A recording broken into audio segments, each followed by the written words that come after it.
അസ്സലാമു അലൈക്കും വറഹ്മത്തുള്ളാഹി വബറകാതുഹു.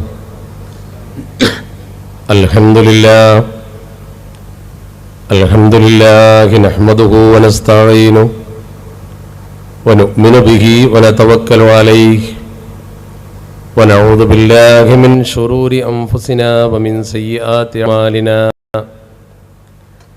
മൻ യഹ്ദിഹില്ലാഹു ഫലാ മുദില്ല ലഹു വമൻ യുദ്ലിൽ ഫലാ ഹാദിയ ലഹു.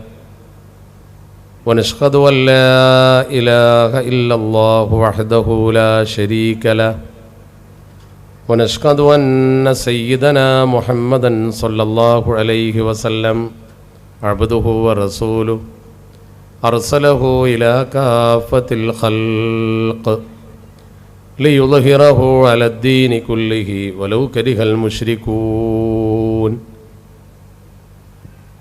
اللهم صل وسلم وبارك على رسولك سيدنا محمد وعلى آله وأصحابه أجمعين. أعوذ بالله من الشيطان الرجيم. بسم الله الرحمن الرحيم.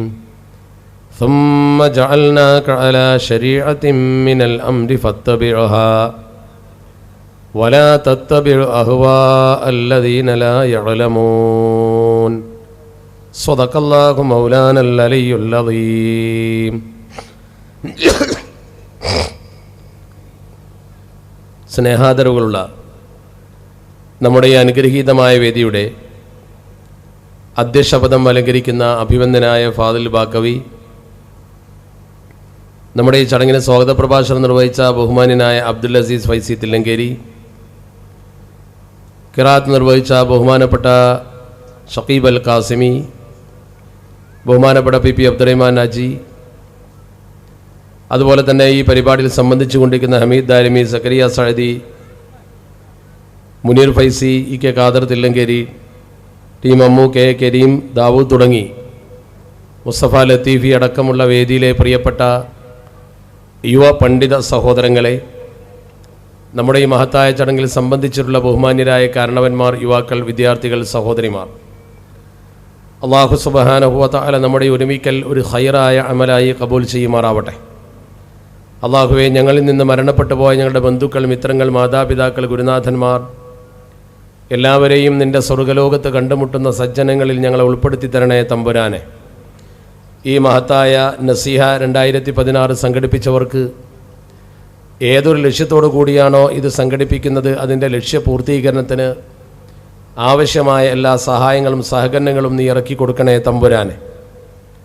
എൻ്റെ പ്രിയപ്പെട്ട സഹോദരങ്ങളെ, ഞാൻ അതിദീർഘമായ ഒരു പ്രസംഗം നടത്താനല്ല, മറിച്ച് നമ്മുടെ പ്രിയപ്പെട്ട സംഘാടക സഹോദരങ്ങൾ ഇത്ര മനോഹരമായ ഒരു പരിപാടി ഇവിടെ സംഘടിപ്പിച്ചുകൊണ്ട് ബഹുമുഖ ലക്ഷ്യത്തോടു കൂടി മതപ്രഭാഷണവും അതുപോലെ തന്നെ മജ്‌ലിസുന്നൂറും നസീഹ 16ൻ്റെ ഭാഗമായി ഇവിടെ നടത്തുന്നത് എന്തിനാണ് എന്നിവിടെ സൂചിപ്പിച്ചു.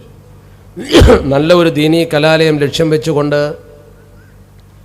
മനോഹരമായ ഇസ്ലാമിക പ്രബോധനത്തിൻ്റെ ഒരു കേന്ദ്രം ആരംഭിക്കുക എന്ന സതുദ്ദേശത്തോടുകൂടി ഇവിടെ സംഘടിപ്പിച്ചുള്ള ഈ പരിപാടി വിജയിപ്പിക്കൽ നമ്മുടെ കടമയാണ്. ബഹുമാന്യനായ എൻ്റെ സുഹൃത്ത് അഷ്റഫ് തില്ലങ്കേരി വളരെ നേരത്തെ തന്നെ ആവശ്യപ്പെട്ടത് പ്രകാരം ഈ പരിപാടിയിൽ സംബന്ധിക്കാൻ കഴിഞ്ഞതിൽ ഉള്ള സന്തോഷം ഞാൻ നിങ്ങളുടെ മുമ്പിൽ രേഖപ്പെടുത്തുന്നു. അള്ളാഹു നമ്മൾ ഉദ്ദേശിച്ച തരത്തിൽ ഇത് പൂർത്തീകരിക്കാൻ നമുക്കൊക്കെ തൗഫീക്ക് തരുമാറാവട്ടെ. സ്നേഹമുള്ളവരെ, നമുക്കറിയാം ഈ പരിപാടി സംഘടിപ്പിച്ചിരിക്കുന്നത് സമത്വ കേരള സുന്നി വിദ്യാർത്ഥി ഫെഡറേഷനാണ്. കേരളീയ മുസ്ലിമുകൾക്ക് നവോത്ഥാനത്തിൻ്റെ ദീപശിഖ തെളിയിച്ചു കൊടുത്ത മഹിതമായ ഒരു പ്രസ്ഥാനമാണ് സമത്വ കേരള ജംഇയ്യത്തുൽ ഉലമ. ആ സമത്വ കേരള ജംഇയ്യത്തുൽ ഉലമയുടെ ജീവസുറ്റ ഒരു ഘടകമാണ് സമത്വ കേരള സുന്നി വിദ്യാർത്ഥി ഫെഡറേഷൻ. കേരളത്തിൽ സമത്വ എന്തു ചെയ്തു എന്ന ചോദ്യത്തിൻ്റെ മറുപടി ഉത്തരേന്ത്യയിലെ മുസ്ലിം സമൂഹത്തിൽ നിന്നും ഭിന്നമായി കേരളീയ മുസ്ലിം ഉമ്മത്തിന് മതബോധവും സംഘബോധവും പ്രദാനം ചെയ്തു എന്നതാണ്. ഈ കേരളത്തിലുള്ളതുപോലെ മതചൈതന്യം ഇന്ത്യയിൽ ബഹുഭൂരിപക്ഷം മുസ്ലിങ്ങൾ താമസിക്കുന്ന സംസ്ഥാനങ്ങളിൽ പോലും ഇല്ല എന്നത് കേരളത്തിൽ സമത്വ കാണിച്ച ഈ വിവേകത്തിൻ്റെ ഒരു തിരിച്ചറിവ് നമുക്ക് നൽകുന്നു. ഇന്ത്യ മഹാരാജ്യത്ത് 3 കോടി മുസ്ലിങ്ങൾ അധിവസിക്കുന്ന പ്രദേശമാണ് പശ്ചിമ ബംഗാൾ എന്ന് പശ്ചിമ ബംഗാളിലെ ജനങ്ങൾ തന്നെ പറയുന്നു. ഏകദേശം 2.5 കോടിയെന്ന് കാനേഷുമാർ രേഖപ്പെടുത്തിയിട്ടുമുണ്ട്. 4 കോടിയോളം മുസ്ലിങ്ങളാണ് നമ്മുടെ രാജ്യത്ത് UP-യിലുള്ളത്. 3,17,00,000 എന്ന് കാനേഷുമാരിൽ കണക്കാണ്. അവർ പറയുന്നു 4 കോടിയുണ്ട്. 4 കോടിയും 3 കോടിയും ഒക്കെ ജനങ്ങളുടെ സംസ്ഥാനങ്ങളിൽ നടക്കാത്തത് 80 ലക്ഷം മുസ്ലിങ്ങൾ മാത്രം അധിവസിക്കുന്ന ഈ കേരളക്കരയിൽ എന്തുകൊണ്ട് നടന്നു എന്ന് ചിന്തിക്കണ്ടേ നമ്മൾ? അവിടെയുള്ള മുസ്ലിങ്ങൾ പീഡിപ്പിക്കപ്പെടുകയും പ്രയാസപ്പെടുകയും ചെയ്യുമ്പോൾ നമ്മളിവിടെ ഔന്നത്യത്തോടുകൂടി ഇസ്ലാമിക സ്ഥാപനങ്ങൾ നടത്തുവാനും അതിൻ്റെ പ്രചരണ പ്രവർത്തനങ്ങൾ സമൂഹത്തിൽ നിർവഹിക്കുവാനും ഒരുമിച്ച് കൂടുകയാണ്. രണ്ടും തമ്മിലുള്ള വ്യത്യാസം മനസ്സിലാക്കണ്ടേ നമ്മൾ? അതുതന്നെയാണ് നമ്മൾക്ക് സമത്വ കേരള ജംഇയ്യത്തുൽ ഉലമ ചെയ്തു തന്ന ഏറ്റവും വലിയ നേട്ടം. മതപരമായി നമ്മുടെ സമൂഹത്തിന് വ്യക്തമായൊരു നവോത്ഥാനം ഉണ്ടാക്കി തന്നു എന്നത്. ഈയിടെ ദാറുൽ ഹുദ ഇസ്ലാമിക് യൂണിവേഴ്സിറ്റിയുടെ ഭാഗമായി പശ്ചിമ ബംഗാളിലെ ബീർഭൂം എന്ന് പറയുന്ന ജില്ലയിൽ മനോഹരമായ ഒരു കെട്ടിടം സ്ഥാപിച്ചുകൊണ്ട് അവിടെ ദാറുൽ ഹുദയുടെ ഒരു ബ്രാഞ്ച് ഉദ്ഘാടനം ചെയ്തു. 5 വർഷം മുമ്പാണ് അവിടെ വിദ്യാർത്ഥികളെ ചേർത്ത് പഠിപ്പിക്കുന്ന സംവിധാനം ആരംഭിച്ചത്. 5 കൊല്ലം മുമ്പ് ഒരു ഷെഡ് കെട്ടി ദാറുൽ ഹുദയിൽ നിന്ന് പണം കൊണ്ടുപോയി ഉദാരമതികളുടെ സംഭാവന സ്വീകരിച്ച് പശ്ചിമ ബംഗാളിൽ കൽക്കട്ടയിൽ നിന്ന് 5 മണിക്കൂർ ട്രെയിനിൽ സഞ്ചരിച്ചാൽ എത്തുന്ന ആ ഗ്രാമത്തിൽ മനോഹരമായൊരു ഇസ്ലാമിക സ്ഥാപനം കെട്ടിപ്പൊക്കുമ്പോൾ എന്തുകൊണ്ടാണത് സംഭവിച്ചത് എന്ന് ചിന്തിക്കണം നിങ്ങൾ. ദാറുൽ ഹുദ ഇസ്ലാമിക് യൂണിവേഴ്സിറ്റിയിൽ പഠിക്കുന്ന കുട്ടികളെ വർഷത്തിൽ വിശുദ്ധ റമദാന്റെ കാലത്ത് അവരെ ഉത്തരേന്ത്യയിലെ പള്ളികളിലേക്ക് ഉറുദുവിൽ പ്രസംഗിക്കാൻ പറഞ്ഞയക്കും. ദാറുൽ ഹുദയിലെ ഫണ്ട് എടുത്തുകൊണ്ട് ആ കുട്ടികൾക്ക് ടിക്കറ്റ് എടുത്തു കൊടുത്തുകൊണ്ട് വഴിച്ചെലവിന് പണം കൊടുത്തുകൊണ്ട് പറഞ്ഞേക്കും അങ്ങോട്ട്. അങ്ങനെ അവിടെ ചെന്ന് പ്രസംഗിച്ച് കൽക്കട്ടയിലെ പള്ളിയിൽ പ്രബോധന പ്രസംഗം നടത്തുമ്പോൾ മുൻകിർ ഹുസൈൻ എന്ന് പറയുന്നൊരു എഞ്ചിനീയർ അത് കണ്ടു. അയാൾ കൽക്കട്ടയിൽ നിന്ന് അല്പം അകലെയുള്ള ബർധമാൻ എന്ന് പറയുന്ന യൂണിവേഴ്സിറ്റിയിൽ നിന്നും മാസ്റ്റർ ബിരുദം എടുത്ത ശേഷം അവിടെ നിന്നും PhD നേടി തായ്ലൻഡിൽ ഒരു ഉദ്യോഗസ്ഥനായി ജോലി ചെയ്യുന്ന പ്രമുഖനായൊരു വ്യക്തിയാണ്. അദ്ദേഹം ഈ കുട്ടികളെ പ്രബോധകരായി അയച്ച സ്ഥാപനത്തെക്കുറിച്ച് പഠിക്കാൻ വന്നു. അങ്ങനത്തെ ഒരു സ്ഥാപനം എൻ്റെ നാട്ടിൽ വേണമെന്ന് അദ്ദേഹം വാശി പിടിച്ചുകൊണ്ട് അദ്ദേഹത്തിൻ്റെ കുടുംബ ട്രസ്റ്റിൽ നിന്നും 20 ഏക്കർ സ്ഥലം വിശാലമായ വയൽശേഖരം വഖഫ് ചെയ്തു. ആ 10 ഏക്കർ സ്ഥലത്താണ് ദാറുൽ ഹുദ 5 കൊല്ലം മുമ്പ് ഷെഡ് കെട്ടിയത്. അവർക്ക് പഠിക്കാൻ ഷെഡ് തന്നെ ധാരാളമാണ്. കാരണം താമസിക്കുന്ന വീടൊക്കെ നമ്മുടെ വീട്ടിലെ ബാത്റൂമിൻ്റെ അത്ര വലിപ്പമുള്ള വീടുകളാണ്. കൊച്ചു വീടുകൾ, കൂരകൾ, പ്രാഥമിക സൗകര്യമില്ല. സുബഹിക്കുമ്പോൾ റോഡിൻ്റെ സൈഡിൽ ഇരുന്നു കൊണ്ട് പ്രാഥമിക കൃത്യം നിർവഹിക്കുന്ന ഗ്രാമവാസികളായ സ്ത്രീ പുരുഷന്മാരെ കാണാൻ കഴിയും അവിടെ ചെന്നാൽ. പുരോഗതി എന്തെന്നറിയാത്തൊരു കൊച്ചു ഗ്രാമം, ഒരുപാട് മുസ്ലിങ്ങൾ തിങ്ങിപ്പാർക്കുന്ന പ്രദേശം. ബഹുമാന്യനായ ബഹാവുദ്ദീൻ കോരിയാട് നദ്വി പറഞ്ഞു, 5 കൊല്ലം മുമ്പ് ഈ സ്ഥാപനം അവിടെ സ്ഥാപിക്കുന്നതിന് വേണ്ടി അവിടെ ചെന്ന് മുൻകിർ ഹുസൈൻ എന്ന ആളുടെ നിർബന്ധപ്രകാരം ആ ഗ്രാമത്തിൽ ചെന്ന് അവിടെയുള്ള ചെറുപ്പക്കാരെ ഒരുമിച്ച് കൂട്ടി ഒരു 50-ലധികം ചെറുപ്പക്കാർ ഒരുമിച്ച് കൂടി, യുവാക്കളും അതുപോലെ അല്പം പ്രായമായവർ. അദ്ദേഹം ഉറുദു ഭാഷയിൽ അവരോട് ചോദിച്ചു, അവരുടെ ഇസ്ലാമിക ബോധം വളക്കുന്നതിന് വേണ്ടി ചോദിച്ചു, ആരാണ് നമ്മുടെ നബി എന്ന് ചോദിച്ചു. ആർക്കും പറയാൻ അറിയില്ല. കൂട്ടത്തിൽ ഒരു ചെറുപ്പക്കാരൻ സംശയത്തോടു കൂടി എഴുന്നേറ്റ് പറഞ്ഞു, മുഹമ്മദ് നബി അല്ലേ? അയാൾക്കല്ലിപ്പം വിവരമുണ്ട് എന്ന് കരുതി അവനോട് ചോദിച്ചു, മുഹമ്മദ് നബി ജനിച്ചത് എവിടെയാണെന്ന് അറിയുമോ?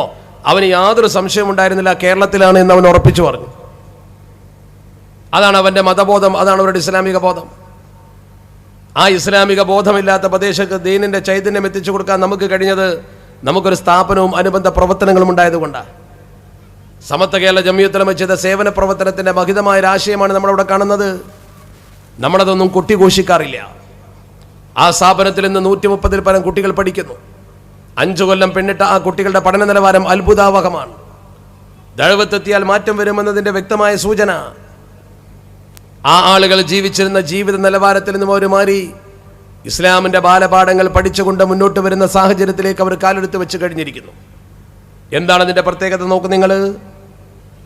അവിടെയാണ് നമ്മൾ ചിന്തിക്കേണ്ടത്. ഈ ദൗത്യം നിർവഹിക്കാൻ നമുക്ക് പഠിപ്പിച്ചതും ഇത് നമുക്ക് പകർന്നു തന്നതും നമ്മുടെ മഹാന്മാരായ സമത്വ കേരള ജംഇയ്യത്തുൽ ഉലമയുടെ പണ്ഡിത മഹത്തുക്കളല്ലേ? ആ പണ്ഡിത പ്രതിഭകളെ ശരിക്കും നമ്മൾ അംഗീകരിക്കണ്ടേ? ആ സമത്വ കേരള ജംഇയ്യത്തുൽ ഉലമ കേരളത്തിൽ ഈ സമൂഹത്തിനിടയിൽ ഇത്രമാത്രം പ്രചരണം നേടിയതും ഇത്രമാത്രം സ്ഥാനം പിടിച്ചതും 2 കാരണങ്ങൾ കൊണ്ടാണെന്ന് ചരിത്രം പഠിക്കുമ്പോൾ കാണാൻ കഴിയും. ഒന്നാമതായി അത് ഉയർത്തിപ്പിടിച്ച ആദർശത്തിൻ്റെ വിശുദ്ധി. അള്ളാഹുവിൻ്റെ പരിശുദ്ധ ദീനുൽ ഇസ്ലാമിൻ്റെ നേരായ വശം സമൂഹത്തിന് പരിചയപ്പെടുത്തി കൊടുത്തു. രണ്ടാമത്തേത്, ഈ ആദർശം നമുക്ക് പഠിപ്പിച്ചു തന്ന ബഹുമാനപ്പെട്ട സമത്വയുടെ ആലിമീങ്ങളുടെ വിശുദ്ധി. യാതൊരു തരത്തിലും കളങ്കമേശാത്ത മഹാപണ്ഡിതന്മാർ ഈ ഉമ്മത്തിന് ദീനെന്തെന്ന് ശരിക്ക് പറഞ്ഞ് പഠിപ്പിച്ച് മനസ്സിലാക്കി തന്നത് ഒരിക്കലും നമ്മൾ മറക്കാൻ പാടില്ല. സമത്വ കേരള ജമിയത്തുലമയിൽ എന്തൊക്കെ അഭിപ്രായ വ്യത്യാസങ്ങൾ ഉണ്ടായാലും, ആരൊക്കെ സമത്വ കേരള ജമിയത്തുലമയിൽ നിന്ന് പുറത്താക്കപ്പെട്ടാലും, ആ സംസ്കാരം ഒരിക്കലും സ്വീകരിക്കുന്നതിന് പകരം ഗുരുനാഥന്മാരെ ബഹുമാനിച്ചുകൊണ്ട് ഗുരുവര്യന്മാരുടെ കാൽപാദങ്ങൾ പിന്തുടർന്നുകൊണ്ട് നമ്മൾ ഈ പ്രസ്ഥാനത്തെ കാണുമ്പോൾ അതിൻ്റെ നേതൃനിരയിലുണ്ടായിരുന്ന ബഹുമാനപ്പെട്ട റഈസുൽ മുഹഖഖീൻ കണ്ണിയത്ത് അഹ്മദ് മുസ്ലിയാർ, അതുപോലെ തന്നെ ബഹുമാനപ്പെട്ട ശൈഖുനാ ശംസുൽ മുനവ്വറല്ലാഹു മർകദഹുമാ, ആ രണ്ട് മഹത്തുക്കളുടെ ഖബറുകളെ പടച്ചറബ് വിശാലമാക്കി കൊടുക്കുമാറാവട്ടെ. ആ രണ്ട് മഹാന്മാർ ജീവിച്ചിരിക്കുന്ന കാലഘട്ടത്തിലാണ് നമ്മുടെ സമത്തെ കണ്ടും പരിചയപ്പെട്ടും വളർന്നു വരുന്നത്. അവരുടെ പിന്തുടർച്ചക്കാരായി നമ്മുടെ സമത്തെ നയിച്ചവരാരാ, അവരുടെ കൂടെയാണ് നമ്മൾ നിൽക്കേണ്ടത്. യാതൊരു അഭിപ്രായ വ്യത്യാസവും അക്കാര്യത്തിൽ മുസ്ലിം ഉമ്മത്തിനുണ്ടാകേണ്ട കാര്യമില്ല. നമ്മുടെ മഹാപണ്ഡിതന്മാർ ഈ ഉമ്മത്തിന് നേതൃത്വം കൊടുത്തുകൊണ്ട് വിടവാങ്ങുമ്പോൾ എങ്ങനെയാണ് അവർ വിടവാങ്ങിയത് എന്ന ഒറ്റ കാര്യം ചിന്തിച്ചാൽ അവർ ഈ സമൂഹത്തിന് ചെയ്ത സേവനം പടച്ചറബ് കബൂൽ ചെയ്തുവെന്ന് ബോധ്യപ്പെടും. അടുത്ത ദിവസം നമ്മിൽ നിന്ന് മരണപ്പെട്ടു പോയി ബഹുമാനപ്പെട്ട കുമരംപുത്തൂർ ഉസ്താദ്, ജാമിയയിൽ തുടക്കകാലത്തെ ഫൈസിയായി പിന്നീട് അവിടെ ഗുരുവര്യനായി വന്ന മഹാനവർകൾ, അള്ളാഹു അദ്ദേഹത്തിൻ്റെ ഖബർ വിശാലമാക്കി കൊടുക്കുമാറാവട്ടെ. നിങ്ങളൊന്ന് ശ്രദ്ധിച്ചു നോക്ക്, സമത്വയുടെ ഏതെങ്കിലും ഉന്നത സ്ഥാനത്തിരിക്കുന്നൊരു ആലിമ മുഷാവറ മെമ്പർ മരണപ്പെട്ടാൽ ആ മരണപ്പെട്ടയാളുടെ മരണാനന്തര ചടങ്ങുകൾക്കുള്ള പണം വിദ്യാഭ്യാസ ബോർഡ് നീക്കി വെച്ച് കൊടുത്തുകൊണ്ട് അത് ഏറ്റെടുക്കാറുണ്ട്. ആ ഖബർ കുഴിച്ചവർക്കും ഖബറിനാവശ്യമായ ചെലവും പള്ളിയിലടക്കേണ്ട പണവും അതിൻ്റെ കഫം പുടവയടക്കമുള്ള മുഴുവൻ കാര്യങ്ങളും സമത്വം വഹിക്കാറുണ്ട്. ആ അടിസ്ഥാനത്തിൽ അദ്ദേഹത്തിൻ്റെ മക്കളെ വിളിച്ചുകൊണ്ട് മരണാനന്തര പ്രക്രിയയുടെ ചടങ്ങിൻ്റെ പണം എത്രയാണ് അത് സമത്വം തരുമെന്ന് പറഞ്ഞപ്പോൾ അദ്ദേഹത്തിൻ്റെ പ്രിയപ്പെട്ട ഒരു മകൻ പറഞ്ഞത്, ബാപ്പ തന്നെ മാസങ്ങൾക്ക് മുമ്പ് ബാപ്പ രോഗിയാകുമ്പോൾ ഒരു കടലാസ് എടുത്തുകൊണ്ട് കടലാസിൽ തൻ്റെ കഫം പുടവ വാങ്ങുവാനും പള്ളിയിലെ ചെലവുകളുടെ പണം വസിയത്ത് പോലെ എഴുതി വെച്ചിട്ട് ഉപ്പ അധ്വാനിച്ചുണ്ടാക്കിയ ദർസ് നടത്തി ഉണ്ടാക്കിയ പണത്തിൽ നിന്ന് കവറിലിട്ട് ഈ കത്തും അതും ഞങ്ങളെ കയ്യിൽ ഏൽപ്പിച്ചിട്ടുണ്ട്. ഉപ്പാൻ്റെ വസിയത്താണ്, എൻ്റെ മയ്യത്തിൻ്റെ ചെലവുകൾ ഈ പണം കൊണ്ട് തന്നെ നിർവഹിക്കണം. അത്രമേൽ സൂക്ഷ്മത പുലർത്തിയ ഒരു പണ്ഡിതനെ നോക്ക് നിങ്ങൾ. നമ്മുടെ നേതാക്കൾ കടന്നുപോയ വഴികളെക്കുറിച്ച് ഓർത്ത് നോക്ക് നിങ്ങൾ. ആ മഹാനായ മനുഷ്യൻ തച്ചമ്പാറ എന്ന് പറയുന്ന പാലക്കാടിനടുത്തുള്ള ഒരു ആശുപത്രിയിൽ, സ്വകാര്യ ആശുപത്രിയിൽ അവസാന ദിവസം ചികിത്സയിൽ കിടക്കുന്ന സന്ദർഭത്തിൽ ഏതാണ്ട് 12:45 കൂടിയാണല്ലോ മരണപ്പെട്ടു പോകുന്നത്. അതിൻ്റെ അരമണിക്കൂർ മുമ്പ് അദ്ദേഹം ബോധരഹിതനായി കിടക്കുന്ന അദ്ദേഹത്തിൻ്റെ സമീപത്ത് ഭാര്യയുണ്ട്, മക്കളുണ്ട്. ആ മക്കളും ഭാര്യയും വല്ലാതെ ദുഃഖിച്ചു. കാരണം ബോധം കെട്ട് കിടക്കുന്ന ഒരു മനുഷ്യൻ അങ്ങനെ തന്നെ മരണപ്പെട്ടു പോയാൽ, കലിമ ചൊല്ലുന്നത് പോലും കണ്ട് ബോധ്യപ്പെടാൻ കഴിയാതെ മരണപ്പെട്ടു പോകുമ്പോൾ ഒരു സാധാരണ പ്രയാസം ആർക്കുമുണ്ടാകും, ബന്ധുക്കൾക്ക്. ആ തരത്തിൽ അദ്ദേഹം മരണപ്പെട്ടു പോയാൽ എന്തോ ഒരു സങ്കടമാണെന്ന് അവർ മനസ്സിലാക്കി. ആ സങ്കടം അവർ പരസ്പരം പങ്കുവെച്ചു. ദുഃഖിച്ചുകൊണ്ട് അവരിങ്ങനെ കുടുംബം നിൽക്കുന്ന സമയത്ത് മരിക്കുന്നതിൻ്റെ ഏതാണ്ട് 5 മിനിറ്റ് മുമ്പ് ആ മഹാനുഭാവൻ ആരും വിളിക്കാതെ കണ്ണു തുറന്നുകൊണ്ട് തൻ്റെ കുടുംബത്തോട് നോക്കി പുഞ്ചിരിച്ചു. നല്ല സന്തോഷത്തിൻ്റെ ഒരു ചിരി. മക്കൾ ഉടനെ കലിമ ചൊല്ലിക്കൊടുത്തു. അവർക്ക് ആശ്വാസമായി അദ്ദേഹം ഉറക്കെ കലിമ ചൊല്ലി. പിന്നെ ചൊല്ലിക്കൊടുക്കാതെ തന്നെ ചൊല്ലി. ഈ കലിമ ചൊല്ലിയപ്പോൾ സന്തോഷം കൊണ്ട് അദ്ദേഹത്തിൻ്റെ മകൻ പുറത്തു വന്ന്, സീരിയസ് ആയതുകൊണ്ട് കുറേ പ്രവർത്തകർ ഇവിടെ കാത്തു നിൽപ്പുണ്ടായിരുന്നു. അവരോടൊക്കെ പറഞ്ഞു, ഉപ്പ കലിമ ചൊല്ലി, ഉറക്കെ പറഞ്ഞു. ആരാണ് മഹാനവറുകളെ ആ ബോധക്ഷയത്തിൽ നിന്നും വിളിച്ചുണർത്തി കലിമ ചൊല്ലാൻ പഠിപ്പിച്ചത്? അദ്ദേഹം ഖിദ്മത്ത് ചെയ്ത പ്രസ്ഥാനത്തിൻ്റെ മഹത്വം കൊണ്ട് പടച്ച റബ്ബ് കൊടുത്ത അനുഗ്രഹമല്ലേ അത്? എൻ്റെ മുമ്പിൽ നിൽക്കുന്ന പ്രിയപ്പെട്ട സഹോദരി സഹോദരങ്ങളൊന്ന് ചിന്തിച്ച് നോക്ക്. കലിമ ചൊല്ലി എന്ന് മാത്രമല്ല, മക്കൾ പറയുന്നു, കൂടെ നിൽക്കുന്ന ആളുകളൊക്കെ പറയുന്നു. ആ മഹാനുഭാവന്റെ കണ്ണ് അടച്ചു കൊടുക്കേണ്ടി വന്നില്ല മരണാനന്തരം. ആ മഹാനവറുകളുടെ വായ പൂട്ടിക്കൊടുക്കേണ്ടി വന്നില്ല മരണാനന്തരം. അദ്ദേഹം തന്നെ കണ്ണ് പൂട്ടി, അദ്ദേഹം തന്നെ വായ അടച്ചു. അദ്ദേഹം തന്നെ സ്വയം ആ പ്രക്രിയകൾ മുഴുവൻ ചെയ്തുകൊണ്ട് അദ്ദേഹം തന്നെ പൂർണ്ണമായി തൻ്റെ മരണാനന്തര പ്രക്രിയ ചെയ്യുന്നത് പോലെ നോക്കൂ. അദ്ദേഹത്തിൻ്റെ താടി കെട്ടിക്കൊടുക്കുമ്പോൾ മക്കൾ പറയുന്ന ഒരു പ്രകാശം താഴെ നിന്ന് മുകളിലേക്ക് ഇങ്ങനെ പോകും പോലെ, മുഖത്ത് വല്ലാത്ത ഒരു പ്രസന്നത. നിങ്ങൾ കണ്ടില്ലേ തെളിഞ്ഞു നിൽക്കുന്ന അദ്ദേഹത്തിൻ്റെ മുഖം മണ്ണാർക്കാട് എത്തിങ്ങാരുടെ മുറ്റത്ത്? എത്ര തവണയാ മയ്യത്ത് നമസ്കരിച്ചത് ആളുകൾ ഓടിക്കൂടിയത്? അതാണ് അദ്ദേഹത്തിൻ്റെ ഏറ്റവും വലിയ സവിശേഷത. ഈ രീതിയിലാണ് നമ്മുടെ മഹത്തുക്കളായ പണ്ഡിതന്മാർ മുഴുവൻ കടന്നുപോയത്. അള്ളാഹു നമ്മുടെ ആക്കിബത്തും നന്നാക്കി തെരുമാറാവട്ടെ. ഈ രീതിയിൽ സമസ്ത കേരള ജംഇയ്യത്തുൽ ഉലമയുടെ മഹാപണ്ഡിതന്മാർ കടന്നു പോകുമ്പോൾ അത് നമുക്ക് മാതൃകയാണ്. ആ മാതൃകയാണ് ശരിക്കും നമ്മൾ പിന്തുടർന്നുകൊണ്ട് അവരുടെ പിന്നാലെ പോകേണ്ടത്. അതിൻ്റെ മുമ്പ് കടന്നുപോയ മഹത്തുക്കൾ മുഴുവനും അങ്ങനെ തന്നെയായിരുന്നു. ദിക്റിന്റെ ഹൽക്കക്ക് നേതൃത്വം കൊടുത്തുകൊണ്ടാണ് വീട്ടിൽ കോയക്കുട്ടി മുസ്ലിയാർ മരണത്തിന് വിധേയമാകുന്നത്. നമ്മുടെ മഹോന്നതരായ പണ്ഡിതന്മാരൊക്കെ മരിച്ചതിൻ്റെ ആ അവസ്ഥയും പശ്ചാത്തലവും പഠിച്ചു നോക്കിയാൽ അത്ഭുതപ്പെടും നമ്മൾ. അള്ളാഹുവിലേക്ക് അവർ മടങ്ങുമ്പോൾ സ്വർഗത്തിലേക്ക് പോകുന്നതിൻ്റെ ലക്ഷണങ്ങൾ മുഴുവൻ പ്രകടമാക്കിക്കൊണ്ട് കടന്നുപോയി. ഈ പ്രസ്ഥാനത്തിന് വേണ്ടി ഖിദ്മത്ത് ചെയ്യുന്നൊരു മനുഷ്യനെ പടച്ചിറപ്പ് അവസാനം കൊടുക്കുന്ന ഏറ്റവും വലിയ ഗുണം അതാണ്. ഇമാം മഹദി തങ്ങൾ വരുമ്പോൾ ഈ ആദർശത്തിന്റെ നേതൃത്വം അദ്ദേഹത്തിന്റെ പിന്നണി നിരക്കേണ്ടി വരും. അതിന് യോഗ്യതയുള്ളൊരു തലമുറയെ സൃഷ്ടിച്ചെടുക്കുന്ന പ്രവർത്തനമാണ് സമസ്ത കേരള ജംഇയ്യത്തുൽ ഉലമ ചെയ്യുന്നത്. ആ പന്ഥാവിൽ എന്തൊക്കെ തടസ്സങ്ങളും പ്രതിബന്ധങ്ങളും ഉണ്ടെങ്കിലും അല്ലാഹു നീക്കും, തർക്കിക്കണ്ട. എൻ്റെ പ്രിയപ്പെട്ട സമസ്ത കേരള സുന്നി വിദ്യാർത്ഥി ഫെഡറേഷന്റെ പ്രവർത്തകർ ആവേശത്തോടു കൂടി തന്നെ ആദർശവുമായി മുന്നോട്ട് പോകണം. പ്രത്യേകിച്ച് ലോകത്തെ മുസ്ലിങ്ങൾ വലിയ പ്രതിസന്ധി അനുഭവിക്കുകയാണ്. ഒരു ഭാഗത്ത് മുസ്ലിങ്ങളെ നശിപ്പിക്കുന്നു സായുധമായി, മറുഭാഗത്ത് മുസ്ലിങ്ങളെ നശിപ്പിക്കുന്നു നിയമപരമായി. റോഹിംഗ്യൻ മുസ്ലിങ്ങൾ അവസ്ഥ നോക്ക് നിങ്ങൾ. ബർമയിലെ മുസ്ലിങ്ങൾ, റോഹിംഗ്യൻ മുസ്ലിങ്ങൾ അനുദിനം അവരെ കൊന്നൊടുക്കുകയാണ്. ഓരോരുത്തരെ കൊന്നൊടുക്കിക്കൊണ്ട് ക്രൂര വിനോദം കാണിക്കുകയാണ്. ലാ ഇലാഹ ഇല്ലല്ലാഹ് എന്ന കലിമത്ത് തൗഹീദ് ഉച്ചരിച്ചു എന്ന ഒറ്റ കാരണത്താൽ റോഹിംഗ്യയിലെ പാവപ്പെട്ട മുസ്ലിം സമൂഹത്തെ കൊന്നു കൊടിച്ചു മൂടുന്ന കാഴ്ച കണ്ടോ നിങ്ങൾ? ബഷാറുൽ അസദ് ഭരിക്കുന്ന സിറിയയുടെ ഭൂമിയിൽ, ഏതാണ് ആ ഭൂമി? അതിൻ്റെ തലസ്ഥാനമാണ് ഡമസ്കസ്. അള്ളാഹുവിൻ്റെ പരിശുദ്ധ ദീൻ എന്നെയും നിങ്ങളെയും പഠിപ്പിച്ചത് അന്ത്യനാളെടുക്കുമ്പോൾ ബഹുമാനപ്പെട്ട ഈസാ നബി അലൈഹി സ്വലാത്തു വസ്സലാം ഭൂമുഖത്ത് ഇറങ്ങി വരും. അള്ളാഹു ഈസാ നബി അലൈഹി സ്വലാത്തു വസ്സലാമിനെ വാനലോകത്തേക്ക് ഉയർത്തിയിരിക്കുകയാണ്. ആ ഈസാ നബി അലൈഹി സ്വലാത്തു വസ്സലാം ഇറങ്ങി വരുന്നത് ഡമസ്കസിലെ മിനാരത്തിലാണ്. ഡമസ്കസിലെ പള്ളി മിനാരത്തിൽ ഇറങ്ങി വന്നുകൊണ്ട് ബഹുമാനപ്പെട്ടവർ ഈ ഭൂമുഖത്ത് നേതൃത്വം കൊടുക്കും മുസ്ലിം ഉമ്മത്തിന്. ദജ്ജാലിനെ വധിക്കാൻ കടന്നു വരുന്ന സന്ദർഭം, അധർമ്മങ്ങൾക്കെതിരെ സമൂഹത്തെ പൊരുതാൻ പഠിപ്പിക്കുന്ന നേതൃനിരയിലേക്ക് ഈ ഉമ്മത്തിനെ നയിക്കുന്ന മഹാനായ ഈസാ നബി അലൈഹി സ്വലാത്തു വസ്സലാം ഇറങ്ങുമെന്ന് പറയുന്ന പള്ളി ഉൾക്കൊള്ളുന്ന ആ സിറിയൻ ഭൂമിയിൽ മുസ്ലിം സഹോദരങ്ങൾ കൊന്നൊടുക്കപ്പെടുന്ന വാർത്ത നിങ്ങൾ വായിക്കുന്നില്ലേ? എന്തോ ഒരു ഘട്ടമാണത്. നമ്മൾ തന്നെ തമ്മിൽ തല്ലിയത് കൊണ്ട് നമുക്ക് സംഭവിക്കുന്ന അപകടം. ലോകത്ത് മുസ്ലിം സമൂഹം ഇതുപോലെ തമ്മിൽ തല്ലി മരിച്ചു വീണ ചരിത്രങ്ങൾ എത്രയുണ്ട്. അത് സായുധമായി മുസ്ലിം സമൂഹത്തെ നശിപ്പിക്കാൻ, കായികമായി നശിപ്പിക്കാൻ ശ്രമിക്കുന്ന അവസ്ഥ നമ്മുടെ രാജ്യത്തുമുണ്ട്. തത്തുല്യ പ്രവർത്തനം, ദൃഢമായ വിശ്വാസം ഒരു മനുഷ്യന്റെ കൽബിലുണ്ടെങ്കിൽ ഒരു പ്രതിസന്ധി മോന് പുല്ലാണ്. കുടിഞ്ഞി എന്ന് പറയുന്ന മലപ്പുറം പ്രദേശത്ത് ഒരു പാവപ്പെട്ട മനുഷ്യൻ ഫൈസൽ, അവൻ റിയാദിൽ ജോലി ചെയ്യുമ്പോൾ അവൻ കണ്ട ഇസ്ലാമിനെ അവൻ ഉൾക്കൊള്ളാൻ കഴിഞ്ഞു. ഫൈസലിനോട് ആരും മുസ്ലിമാകാൻ പറഞ്ഞിട്ടില്ല. ഫൈസലിനെ ആരും ഇസ്ലാമിലേക്ക് ക്ഷണിച്ചിട്ടുമില്ല. കൃഷ്ണൻ നായരുടെ മകൻ ഫൈസലിനെ ഒരാളും അവനെ ആരും ഇസ്ലാമാക്കാൻ നിർബന്ധിച്ചിട്ടില്ല. ആ മനുഷ്യൻ അള്ളാഹുവിന്റെ പരിശുദ്ധ ദീനുൽ ഇസ്ലാമിനെ കണ്ടും കേട്ടും പഠിച്ചും തൻ്റെ നാട്ടിൽ വന്ന് മുസ്ലിമായി എന്ന് മാത്രമല്ല, തൻ്റെ ഭാര്യയെ കൊണ്ടുപോയി മുസ്ലിമാക്കി. തൻ്റെ 3 മക്കളെയും ഇസ്ലാമിൻ്റെ പന്ഥാവിൽ തന്നെ ഉറപ്പിച്ചു നിർത്തി. ആ മനുഷ്യനെ കൊല്ലുമെന്ന് ചില ആളുകൾ ഭീഷണിപ്പെടുത്തി. കൊടിഞ്ഞിപ്പള്ളിയിലെ ബഹുമാനപ്പെട്ട ഉസ്താദ് ഹൈദർ അലി ഫൈസി ഞങ്ങളുടെ പ്രിയപ്പെട്ട സുഹൃത്താണ്. ഹൈദർ അലി ഫൈസിയോട് നേരിട്ട് ചെന്നുകൊണ്ട് ഫൈസൽ പറഞ്ഞു, എന്നെ കൊല്ലുമെന്ന് പറഞ്ഞിട്ടുണ്ട്. ഞാൻ ഈ മതം ഉപേക്ഷിച്ചുകൊണ്ട് ആ മതത്തിലേക്ക് തന്നെ തിരിച്ചു പോയില്ലെങ്കിൽ എന്നെ കൊല്ലുമെന്ന് പറഞ്ഞിട്ടുണ്ട്. പക്ഷേ എനിക്കത് പ്രശ്നമല്ല, എനിക്കതുകൊണ്ട് യാതൊരു പ്രശ്നവുമില്ല. എന്നെ കൊന്നാലും ശരി ഞാൻ സ്വർഗത്തിലേക്കാണ് പോവുക എന്ന ബോധം എനിക്കുണ്ട്. ആ ബോധം കൊണ്ട് ഞാൻ ഒരിക്കലും ഈ സ്വർഗത്തിലേക്ക് പോകുന്നതിൽ നിന്നും പിന്തിരിയുന്നില്ല. എന്നെ കൊന്നാലും നശിപ്പിച്ചാലും എനിക്ക് കിട്ടാൻ പോകുന്ന സ്വർഗമാണ് വലുതെന്ന് പറഞ്ഞുകൊണ്ട് പള്ളിയിൽ വന്നുകൊണ്ട് ഉസ്താദിനോട് അദ്ദേഹം സങ്കടം പറഞ്ഞത് ആ ഉസ്താദ് ഇപ്പോഴും ഓർക്കുന്നു.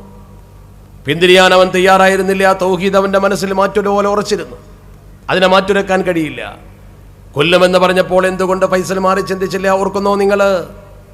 അതാണ് അള്ളാഹുവിന്റെ പരിശുദ്ധ ദീനുൽ ഇസ്ലാം ഒരു മനുഷ്യന്റെ മനസ്സിൽ ഉറച്ചാൽ സംഭവിക്കുന്നത്. ദീനൊരു മനുഷ്യന്റെ കൽബിലങ്ങ് ഉറച്ചു കഴിഞ്ഞാൽ പിന്നെ അവൻ പതറുകയില്ല, ചിതറുകയില്ല. ഇസ്ലാമിക ചരിത്രത്തിലേക്ക് തിരിച്ചു പോയി നോക്ക് നിങ്ങൾ. അബ്ദുല്ലാഹ് ഇബ്നു ഹുദാഫത്തു സഹ്മി റളിയല്ലാഹു തആല അൻഹു ഇസ്ലാമിക സമൂഹത്തിന്റെ ഒരു നേതൃനിരയിൽ നിന്ന വ്യക്തിയാണ്. ഇസ്ലാമിക പടയാളികളുടെ നേതൃനിരയിൽ നിന്നിരുന്ന അബ്ദുല്ലാഹ് ഇബ്നു ഹുദാഫ മഹാനവറുകൾ പേർഷ്യൻ സമൂഹത്തിനെതിരെയും അതുപോലെ റോമൻ സമൂഹത്തിനെതിരെയും ഇസ്ലാമിക ഉമ്മത്തിന്റെ പട നയിച്ചുകൊണ്ട് മുന്നോട്ട് പോയ ധീരനായ പടയാളിയായിരുന്നു. ആ ധീരനായ പടയാളിയുടെ ചരിത്രത്തിൽ കാണുവാൻ കഴിയും, റോമാ സാമ്രാജ്യത്തിന്റെ അധിപന്റെ മുമ്പിൽ അവർ പിടിക്കപ്പെട്ടു. അദ്ദേഹം അവരെ തടവിലിട്ട് മുസ്ലിം പടയാളികളെയും അതുപോലെ തന്നെ ബഹുമാനപ്പെട്ട അബ്ദുല്ലാഹ് ഇബ്നു ഹുദാഫയെ പിടിച്ചുകൊണ്ടുവന്ന് തടവിലിട്ടു. രാജാവ് ഒരു വെല്ലുവിളി നടത്തി. ഇസ്ലാം എന്ന് പറയുന്നത് വലിയ ആദർശമാണെന്നൊക്കെ പലരും പറയും. ഇസ്ലാമിൽ വിശ്വസിച്ചാൽ പിന്നെ ഒരു മനുഷ്യൻ ഒരിക്കലും അതിൽ നിന്ന് പുറകോട്ട് പോരില്ലെന്ന് പലരും പറയും. ആ രാജാവ് പറഞ്ഞു, ഞാൻ പറയുന്നു, ഒരാൾക്ക് ശരിക്ക് വേദനയായാൽ, മരണം മുഖാമുഖം കണ്ടാൽ, നമ്മളൊക്കെ പച്ച മലയാളത്തിൽ പറയും പോലെ ഇറച്ചിക്ക് വേദനയായാൽ ഏത് മനുഷ്യനും മതം കൈയൊഴിക്കും, അത് ഉറപ്പാണ്. അത്ര ബലമേ ഇസ്ലാമിനുമുള്ളൂ എന്ന് രാജാവ് തറപ്പിച്ചു പറഞ്ഞു. രാജാവിനോട് പലരും പറഞ്ഞു, രാജാവേ, ഇസ്ലാം അങ്ങനെയല്ല. അള്ളാഹുവിന്റെ പരിശുദ്ധ ദീൻ എന്ന് പറയുന്ന ഒരു മനുഷ്യൻ ഉൾക്കൊണ്ടാൽ പിന്നെ ഒരിക്കലും അവനത് കൈയൊഴിക്കില്ല. പ്രവാചകൻ ഒരു മനുഷ്യൻ സ്നേഹിച്ചു കഴിഞ്ഞാൽ പിന്നെ പിന്തിരിയുകയില്ല. അങ്ങനെ പറഞ്ഞ് പഠിപ്പിച്ചപ്പോൾ രാജാവ് വെല്ലുവിളിച്ചു, ഞാൻ കാണിച്ചു തരാം. അബ്ദുല്ലാഹ് ഇബ്നു ഹുദാഫയെ അദ്ദേഹം കൊണ്ടുവന്ന് തന്റെ മുമ്പിൽ നിർത്തിയിട്ട് പറഞ്ഞു, ഹുദാഫ, നിന്നെ ഞാൻ വധിക്കും, നിന്റെ ജീവൻ പോകും. അതുകൊണ്ട് നിനക്കിപ്പോൾ നല്ലത് നിന്റെ മതം കൈയൊഴിക്കലാണ്. നീ നിന്റെ മതം കൈയൊഴിക്കുന്നുവെങ്കിൽ ഞാൻ നിനക്കൊരു കാര്യം ചെയ്യാം. ഒന്നാമതായി നിന്നെ വെറുതെ വിടാം, രണ്ടാമതായി എന്റെ ഭരണത്തിന്റെ പങ്കാളിയായി നിന്നെ ഞാൻ സ്വീകരിക്കാം. അദ്ദേഹം പ്രകോപിപ്പിച്ചു, പ്രലോഭിപ്പിച്ചു. അബ്ദുല്ലാഹ് ഇബ്നു ഹുദാഫ പറഞ്ഞു, വല്ലാഹി ലൗ അഅതൈതനി ജമീഅ മാ തംലികൽ അറബ്, അറബ് സമൂഹം, ജമീഅ മാ മലകതുൽ അറബ്, വല്ലാഹി ലൗ അഅതൈതനി ജമീഅ മാ മലകതുൽ അറബ്, അറബ് സമൂഹം മുഴുവൻ കൈയടക്കി വെച്ചിരിക്കുന്ന ഭൂമി എനിക്ക് നീ തീരെഴുതി തന്നാലും ശരി,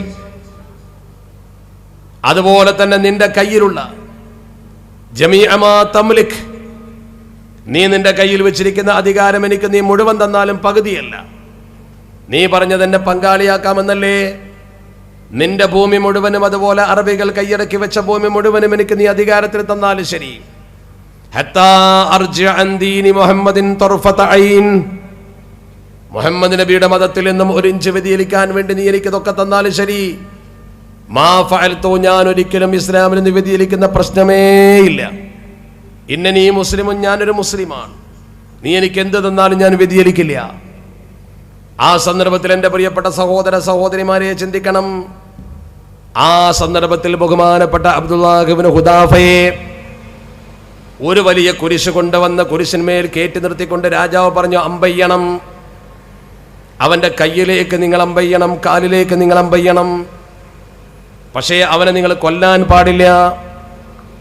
കൊന്നാൽ അതിൻ്റെ വില പോയി. കൊല്ലലല്ല പ്രശ്നം, അവൻ്റെ നാക്ക് കൊണ്ടവൻ ഞാൻ ഇസ്ലാമിനെ കൈയൊഴിച്ചിരിക്കുന്നു എന്ന് ഉറക്കെ പറയണം. ആ ഉറക്കെ പറയുന്ന ശബ്ദം എനിക്ക് കേൾക്കണം. അതിനുവേണ്ടി രാജാവ് ശക്തമായി പറഞ്ഞു, നിങ്ങൾ അവൻ്റെ കയ്യിലേക്കും കാലിലേക്കും അമ്പയക്കണം.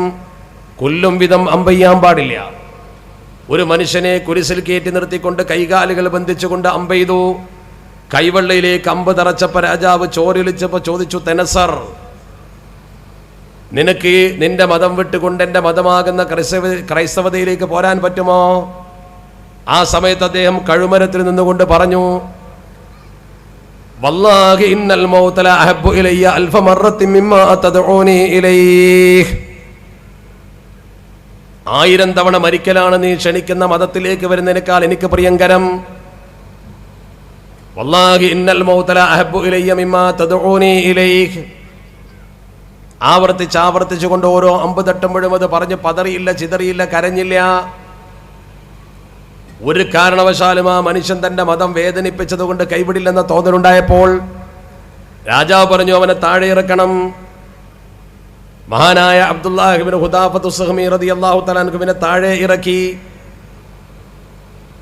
ഇറക്കിയിട്ട് അബ്ദുല്ലാഹ് ഇബ്നു ഹുദാഫത്തു സുഹ്മി റളിയല്ലാഹു തആല അൻഹുവിനെ താഴെ ഇറക്കിക്കൊണ്ട് പറഞ്ഞു, ഒരു വിശ്രമം കൊടുക്കണം, എന്നിട്ട് അവനെ കൊണ്ടുവരണം. രാജകിങ്കരന്മാർ വിശ്രമം കൊടുത്തു, ഭക്ഷണം കൊടുത്തു. താരീഖിന്റെ കിതാബിലുണ്ട്, കെട്ടുകഥയല്ല, ചിന്തിക്കണം നിങ്ങൾ ഇതിന്റെ അത്ഭുതം. ആ മഹാനായ മനുഷ്യനെ ഉടനെ ഹാജരാക്കിയപ്പോൾ രാജാവ് ചെയ്ത പ്രവർത്തനം, നല്ല വലിയ ഒരു ചട്ടി കൊണ്ടുവരാൻ പറഞ്ഞു. വിശാലമായൊരു ചട്ടി, അഥവാ ഇരുമ്പിന്റെ ചട്ടി, ഉരുളി. നമ്മളൊക്കെ ഭക്ഷണം പാകം ചെയ്യുവാനും അതുപോലെ തന്നെ നേർച്ചയ്ക്ക് ചോറ് വെക്കുന്ന ചെമ്പ് പോലെയുള്ള ചെമ്പ്. ആ ചെമ്പ് കൊണ്ടുവന്നിട്ട് അങ്ങനെ ഊത്തിയബിക്കെതിരിൻ വലിയ ഒരു കിതിർ കൊണ്ടുവന്നു. നല്ല ഒരു ചെമ്പിന്റെ ചട്ടി കൊണ്ടുവന്നിട്ട് ആ ചട്ടിൽ ഫസുബ്ബ ഫീഹ സയ്യിദ്, നല്ല എണ്ണ അതിലിട്ടിട്ട് ഇങ്ങനെ തിളപ്പിച്ചു. എണ്ണ ഇങ്ങനെ തിളച്ചു മറിയുന്നു. അതിശക്തമായ ചൂടിൽ എണ്ണ ഇങ്ങനെ തിളച്ചു മറിയുന്ന രംഗമൊന്ന് ചിന്തിച്ചു നോക്കുന്നത്. എണ്ണ ഇങ്ങനെ തിളച്ചു മറിയുകയാണ്. എണ്ണ തിളച്ചു മറിയുന്ന സന്ദർഭത്തിൽ രാജാവ് പറഞ്ഞു, നോക്കിക്കോ ഹുദാഫ, നിന്റെ മതത്തിൽ നിന്നും നീ വ്യതിചലിച്ചില്ലെങ്കിൽ, മതം കൈയൊഴിച്ചില്ലെങ്കിൽ, ഇസ്ലാമിനെ കൈയൊഴിച്ചില്ലെങ്കിൽ നിനക്ക് വരാൻ പോകുന്ന ഗതി ഞാൻ കാണിച്ചു തരാം. താരീഖിന്റെ കിതാബിൽ പറഞ്ഞ വിഷയം അപ്പടി തന്നെ ഞാൻ പകർത്തി പറയുകയാണ്. ചിന്തിക്കണം നിങ്ങൾ. പാവപ്പെട്ട ഒരു പടയാളിയെ പിടിച്ചുകൊണ്ടുവന്നവന്റെ കൈകാലുകൾ കെട്ടി ആ തിളച്ച എണ്ണയിലേക്ക് ഒറ്റയിടൽ. ഒരു പപ്പടം എടുത്തിടും പോലെ ആ മനുഷ്യനെ എണ്ണയിലേക്കിട്ട് പൊരിച്ചുപോയി. പാവപ്പെട്ട ഒരു മനുഷ്യനെ എണ്ണയിലേക്ക് അങ്ങ് വലിച്ചിട്ടപ്പോൾ അവന്റെ വയറ് പൊട്ടി. അവനൊരു പൊള്ളയായി വീർത്ത്, പപ്പടം വീർക്കും പോലെ വീർത്ത് കരിഞ്ഞുണങ്ങി കരിക്കട്ടയായി മുങ്ങിത്താഴ്ന്നു. അതിൽ ഒരു മനുഷ്യനെ ഒരു നിമിഷം കൊണ്ട് പൊരിച്ചു, ജീവനോടെ പൊരിച്ചു. മത്സ്യം വറുക്കും പോലെ ഒരു മനുഷ്യനെ ജീവനെപ്പോടെ പപ്പടം പൊരിക്കും പോലെ പൊരിച്ചു. ചിന്തിക്കണേ എന്ത് വേദനയുണ്ടാകും അത്. അല്ലെങ്കിൽ തന്നെ തിളച്ച എണ്ണ ദേഹത്ത് വീണാൽ വെള്ളം തിളച്ചു വീഴുന്നതിനേക്കാൾ ഗൗരവമാണ്. ബോയിലിംഗ് പോയിന്റ് കൂടുതലാണ്, എണ്ണയ്ക്ക് ചൂട് കൂടും.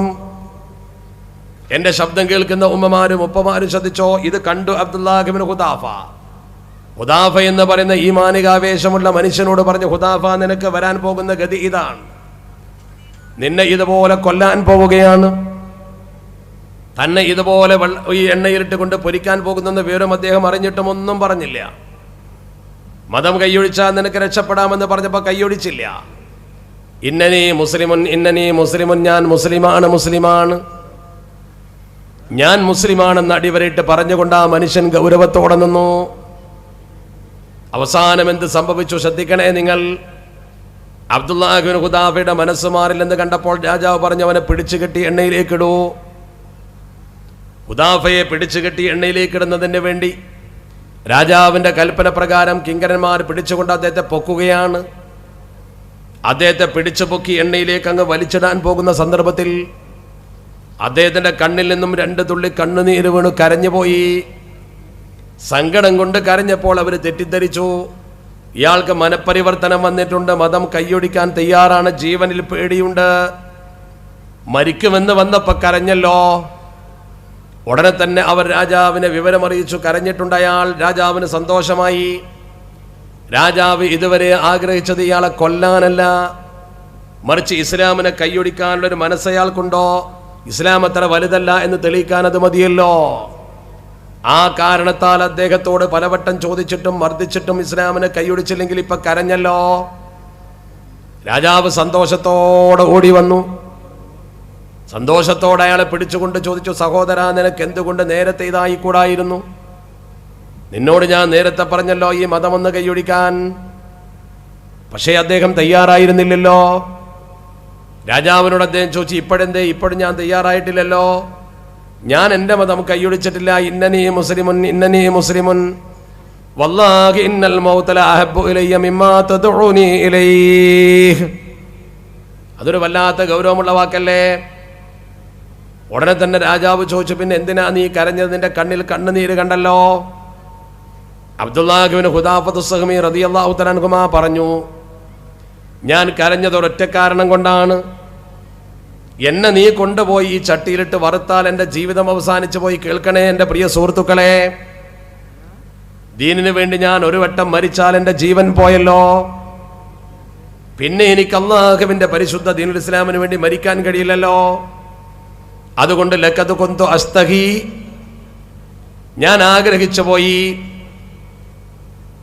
മാഫി ജസദി മിൻ അയ്യകൂന മാഫി ജസദി മിൻ അൻഫുസ് മിൻ ശഅരിൻ അൻഫുസ് അയ്യകൂന മാഫി ജസദി മിൻ ശഅരിൻ അൻഫുസ്. എൻ്റെ ദേഹത്തുള്ള ഓരോ രോമകൂപങ്ങളും എൻ്റെ ജീവനായി മാറണം. എൻ്റെ ദേഹത്തുള്ള എൻ്റെ മേലുള്ള ഓരോ രോമവും എൻ്റെ ജീവനാകണം. അത് ജീവനായാൽ പോരാ. ഫതുൽകാ കുല്ലുഹാ ഫീ ഹാദൽ ഖിദ്രി ഫീ സബീലില്ലാഹ്. എൻ്റെ ഓരോ ജീവനും ഈ വറച്ചട്ടിയിൽ ഓരോന്നായി എനിക്ക് ഇട്ടുകളയണം. അഥവാ എൻ്റെ പരിശുദ്ധ ദീനുൽ ഇസ്ലാമിന് വേണ്ടി എനിക്ക് 1000 തവണ മരിക്കാൻ കഴിയുമെങ്കിൽ അത് സന്തോഷമാണ്. ഒരു തവണയല്ലേ എനിക്ക് മരിക്കാൻ ഭാഗ്യമുള്ളൂ എന്ന് കരുതി കരഞ്ഞതാണ് ഞാൻ. 1000 തവണ മരിക്കാൻ കഴിയാത്തത് കൊണ്ടുള്ള കരച്ചിലാണടാ. അല്ലാതെ നിന്റെ വറച്ചട്ടി കണ്ടുകൊണ്ട് അതുകൊണ്ട് പേടിച്ചുകൊണ്ട് കൈയൊടിക്കേണ്ട ദീൻ എൻ്റെ കയ്യിലില്ല. നിന്റെ ചട്ടിയിൽ കിടന്നാൽ മരിക്കുമെന്ന് കണ്ടുകൊണ്ട് എൻ്റെ ദീന് ഞാൻ കൈയൊഴിക്കൂല. 1000 തവണ മരിക്കാൻ കഴിയാതെ ഒരു തവണ മാത്രമല്ലേ പടച്ചവനെ എനിക്ക് മരിക്കാൻ കഴിയൂ എൻ്റെ ദീനിന് വേണ്ടി. പിന്നെ എൻ്റെ സംഭാവന തീർന്നു പോയല്ലോ, എൻ്റെ സംഭാവന ദീനിന് വേണ്ടി തീർന്നു പോയല്ലോ.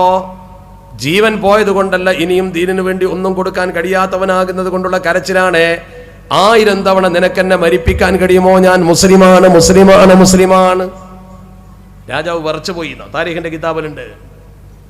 ചരിത്രകാരന്മാർ ഉല്ലേഖനം ചെയ്തു, അമേരിക്കൻ പ്രസിഡന്റിനെ പോലെ ലോകത്തെ വിറപ്പിക്കുന്ന ഭരണാധികാരി കൈസർ ചക്രവർത്തി, മഹാനായ കൈസർ ചക്രവർത്തി നിന്ന് വിറച്ചുപോയി. അയാൾ ഈ ധൈര്യത്തിനു മുമ്പിൽ പതറിക്കൊണ്ട് 2 മുട്ടുകുത്തി നിന്നുകൊണ്ട് അബ്ദുല്ലാഹിബ്നു ഹുദാഫയോട് ചോദിച്ചൊരു ചോദ്യമുണ്ട്, ചരിത്രത്തിൽ തുല്യതയില്ലാത്ത ചരിത്രം. മഹാനായ അബ്ദുല്ലാഹിബ്നു ഹുദാഫയോട് രാജാവ് ചോദിച്ചു, ഹല്ലക അൻ തുഖബ്ബില റഅസി. ആ ചോദ്യം ഒന്ന് ശ്രദ്ധിക്കണം നിങ്ങൾ. ഹല്ലക അൻ തുഖബ്ബില റഅസി, നിനക്ക് എൻ്റെ തലയിലൊന്ന് ചുംബിക്കാൻ പറ്റുമോടാ? നിന്റെ ധൈര്യം എനിക്കൊന്ന് പകർന്നു കിട്ടട്ടെ, നിനക്ക് എൻ്റെ തലയിലൊന്ന് ചുംബിക്കാൻ പറ്റുമോ? ഹല്ലക അൻ തുഖബ്ബില റഅസി. ആ സമയത്ത് ബഹുമാനപ്പെട്ട ഹുദാഫ പറഞ്ഞു, നീ ഒരു അമുസ്ലിമാണ്, നിന്റെ തലയിൽ ഒരിക്കലും എനിക്ക് ചുംബിക്കാൻ പറ്റില്ല. ഒരു കാഫിറായ നിന്റെ തല ചുംബിച്ചിട്ട് എനിക്കൊന്നും വേണ്ട. മഹാനായ അബ്ദുല്ലാഹിബ്നു ഹുദാഫയോട് രാജാവ് പറഞ്ഞു, നിന്നെ ഞാൻ വെറുതെ വിടാം, എൻ്റെ തലയൊന്ന് ചുംബിച്ചാൽ നിന്നെ ഞാൻ വെറുതെ വിടും. അബ്ദുല്ലാഹിബ്നു ഹുദാഫത്തു സഹ്മി തങ്ങൾ പറഞ്ഞു, എൻ്റെ ജീവന് വേണ്ടി നിന്റെ തലയിൽ ഞാൻ ചുംബിക്കില്ല കേട്ടോ, എൻ്റെ ജീവന് വേണ്ടി നിന്റെ തലയിൽ ഞാൻ ചുംബിക്കില്ല കേട്ടോ. ഉടനെ തന്നെ രാജാവ് പറഞ്ഞു, എടാ, നിന്റെ കൂടെ പിടിക്കപ്പെട്ട മുഴുവൻ പടയാളികളെയും ഞാൻ വിട്ടുതരാം, നീ എൻ്റെ തലയൊന്ന് ചുംബിക്കുമോ? അപ്പോൾ ബഹുമാനപ്പെട്ട ഹുദാഫ പറഞ്ഞു, നിന്റെ കൂടെയുള്ളവർക്ക്, എൻ്റെ കൂടെയുള്ളവരെ നീ വിടുകയാണെങ്കിൽ ആ സാധുക്കളായ മുസ്ലിം പടയാളികളുടെ ജീവൻ തിരിച്ചു കിട്ടാൻ വേണ്ടി ഞാൻ ചുംബിക്കാം. മനമില്ലാ മനസ്സോടുകൂടി തൻ്റെ കൂട്ടുകാരെ ജീവന് വേണ്ടി രാജാവിൻ്റെ തലയിൽ ചുംബിച്ചു കൊടുത്തു. ധൈര്യമുള്ള ചുണ്ടിൻ്റെ ഒരു ചുംബനം കിട്ടിയപ്പോൾ രാജാവ് പറഞ്ഞു, ഞാൻ പറഞ്ഞ വാക്ക് പാലിക്കുന്നു, നിന്റെ കൂടെയുള്ളവരെ വെറുതെ വിടാം. എല്ലാ മുസ്ലിം പടയാളികളെയും, അതുവരെ പിടിച്ചു വെച്ചിരുന്ന മുഴുവൻ പടയാളികളെയും കാരാഗൃഹത്തിൽ നിന്ന് തുറന്നു വിട്ടു. തൻ്റെ കൂട്ടുകാരെ മുഴുവൻ മോചിപ്പിച്ചു കൊണ്ടുവരുന്ന അബ്ദുല്ലാഹിബ്നു ഹുദാഫ പരിശുദ്ധ മദീനയിലേക്ക് നടന്നെടുക്കുമ്പോൾ വാർത്ത ശരിക്കും ഉമറുൽ ഫാറൂഖ് തങ്ങളാകുന്ന ഖലീഫ അറിഞ്ഞു. മഹാനായ ഖലീഫ തൻ്റെ സദസ്സിൽ ഒരു പ്രഖ്യാപനം നടത്തി. ഈ ധൈര്യം പ്രകടിപ്പിച്ചുകൊണ്ട് ഹുദാഫ കടന്നു വരുന്നുണ്ടല്ലോ. ഹുദാഫയുടെ ചരിത്രം വിശദീകരിച്ചു കൊടുത്തുകൊണ്ട് ഉമർ തങ്ങൾ പറഞ്ഞു, ഹഖ്ഖുൻ അലാ കുല്ലി മുസ്ലിമിൻ അൻ യുഖബ്ബില റഅസ അബ്ദുല്ലാഹിബ്നു ഹുദാഫ. ഓരോ മുസ്ലിം ചെറുപ്പക്കാരനും ഓരോ മുസ്ലിങ്ങൾക്കും ഹഖ്ഖുൻ അലാ കുല്ലി മുസ്ലിമിൻ, ഈ സദസ്സിലുള്ള സകല മുസ്ലിമിനും കടമയാണ് അൻ യുഖബ്ബില റഅസ അബ്ദുല്ലാഹിബ്നു ഹുദാഫ. ഹുദാഫയുടെ നെറ്റിയിലൊന്ന് ചുംബിക്കൽ നിങ്ങൾക്കൊക്കെ കടമയാണ്.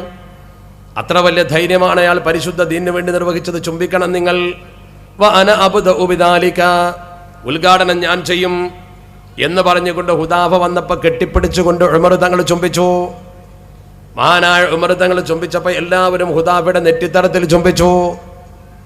ഞാൻ പറഞ്ഞു വരുന്നത്, ഹുദാഫക്ക് വേണമെങ്കിൽ മതം കൈയൊഴിക്കാമായിരുന്നു, ഒരമ്പും തറക്കില്ല. ഹുദാഫക്ക് വേണമെങ്കിൽ വറക്കുന്ന ചട്ടിക്ക് മുമ്പിൽ വെച്ചുകൊണ്ട് ജീവൻ പോകുമെന്ന് കണ്ടപ്പോൾ മതം കൈയൊഴിക്കാമായിരുന്നു. ജീവൻ പോകുമെന്ന് ഉറപ്പിച്ചുകൊണ്ട് തന്നെയാണ് അദ്ദേഹം മതം കൈയൊഴിക്കാതിരുന്നത്. കൊടിഞ്ഞിയിലെ ഫൈസലും അതിൻ്റെ ബാക്കിയാണ്. ഈമാൻ ഒരു മനുഷ്യന്റെ കൽബിലങ്ങ് ആണ്ടുപൂണ്ട് കടന്നാൽ, അള്ളാഹുവിന്റെ പരിശുദ്ധ ദീൻ ഒരു മനുഷ്യന്റെ കൽബിലേക്ക് അങ്ങ് കടന്നാൽ, ഇന്നദ്ദീന ഇൻദല്ലാഹിൽ ഇസ്ലാം, ആ ഇസ്ലാമിനെ കഴിക്കാൻ ഒരു മനുഷ്യന് കഴിയില്ല കേട്ടോ.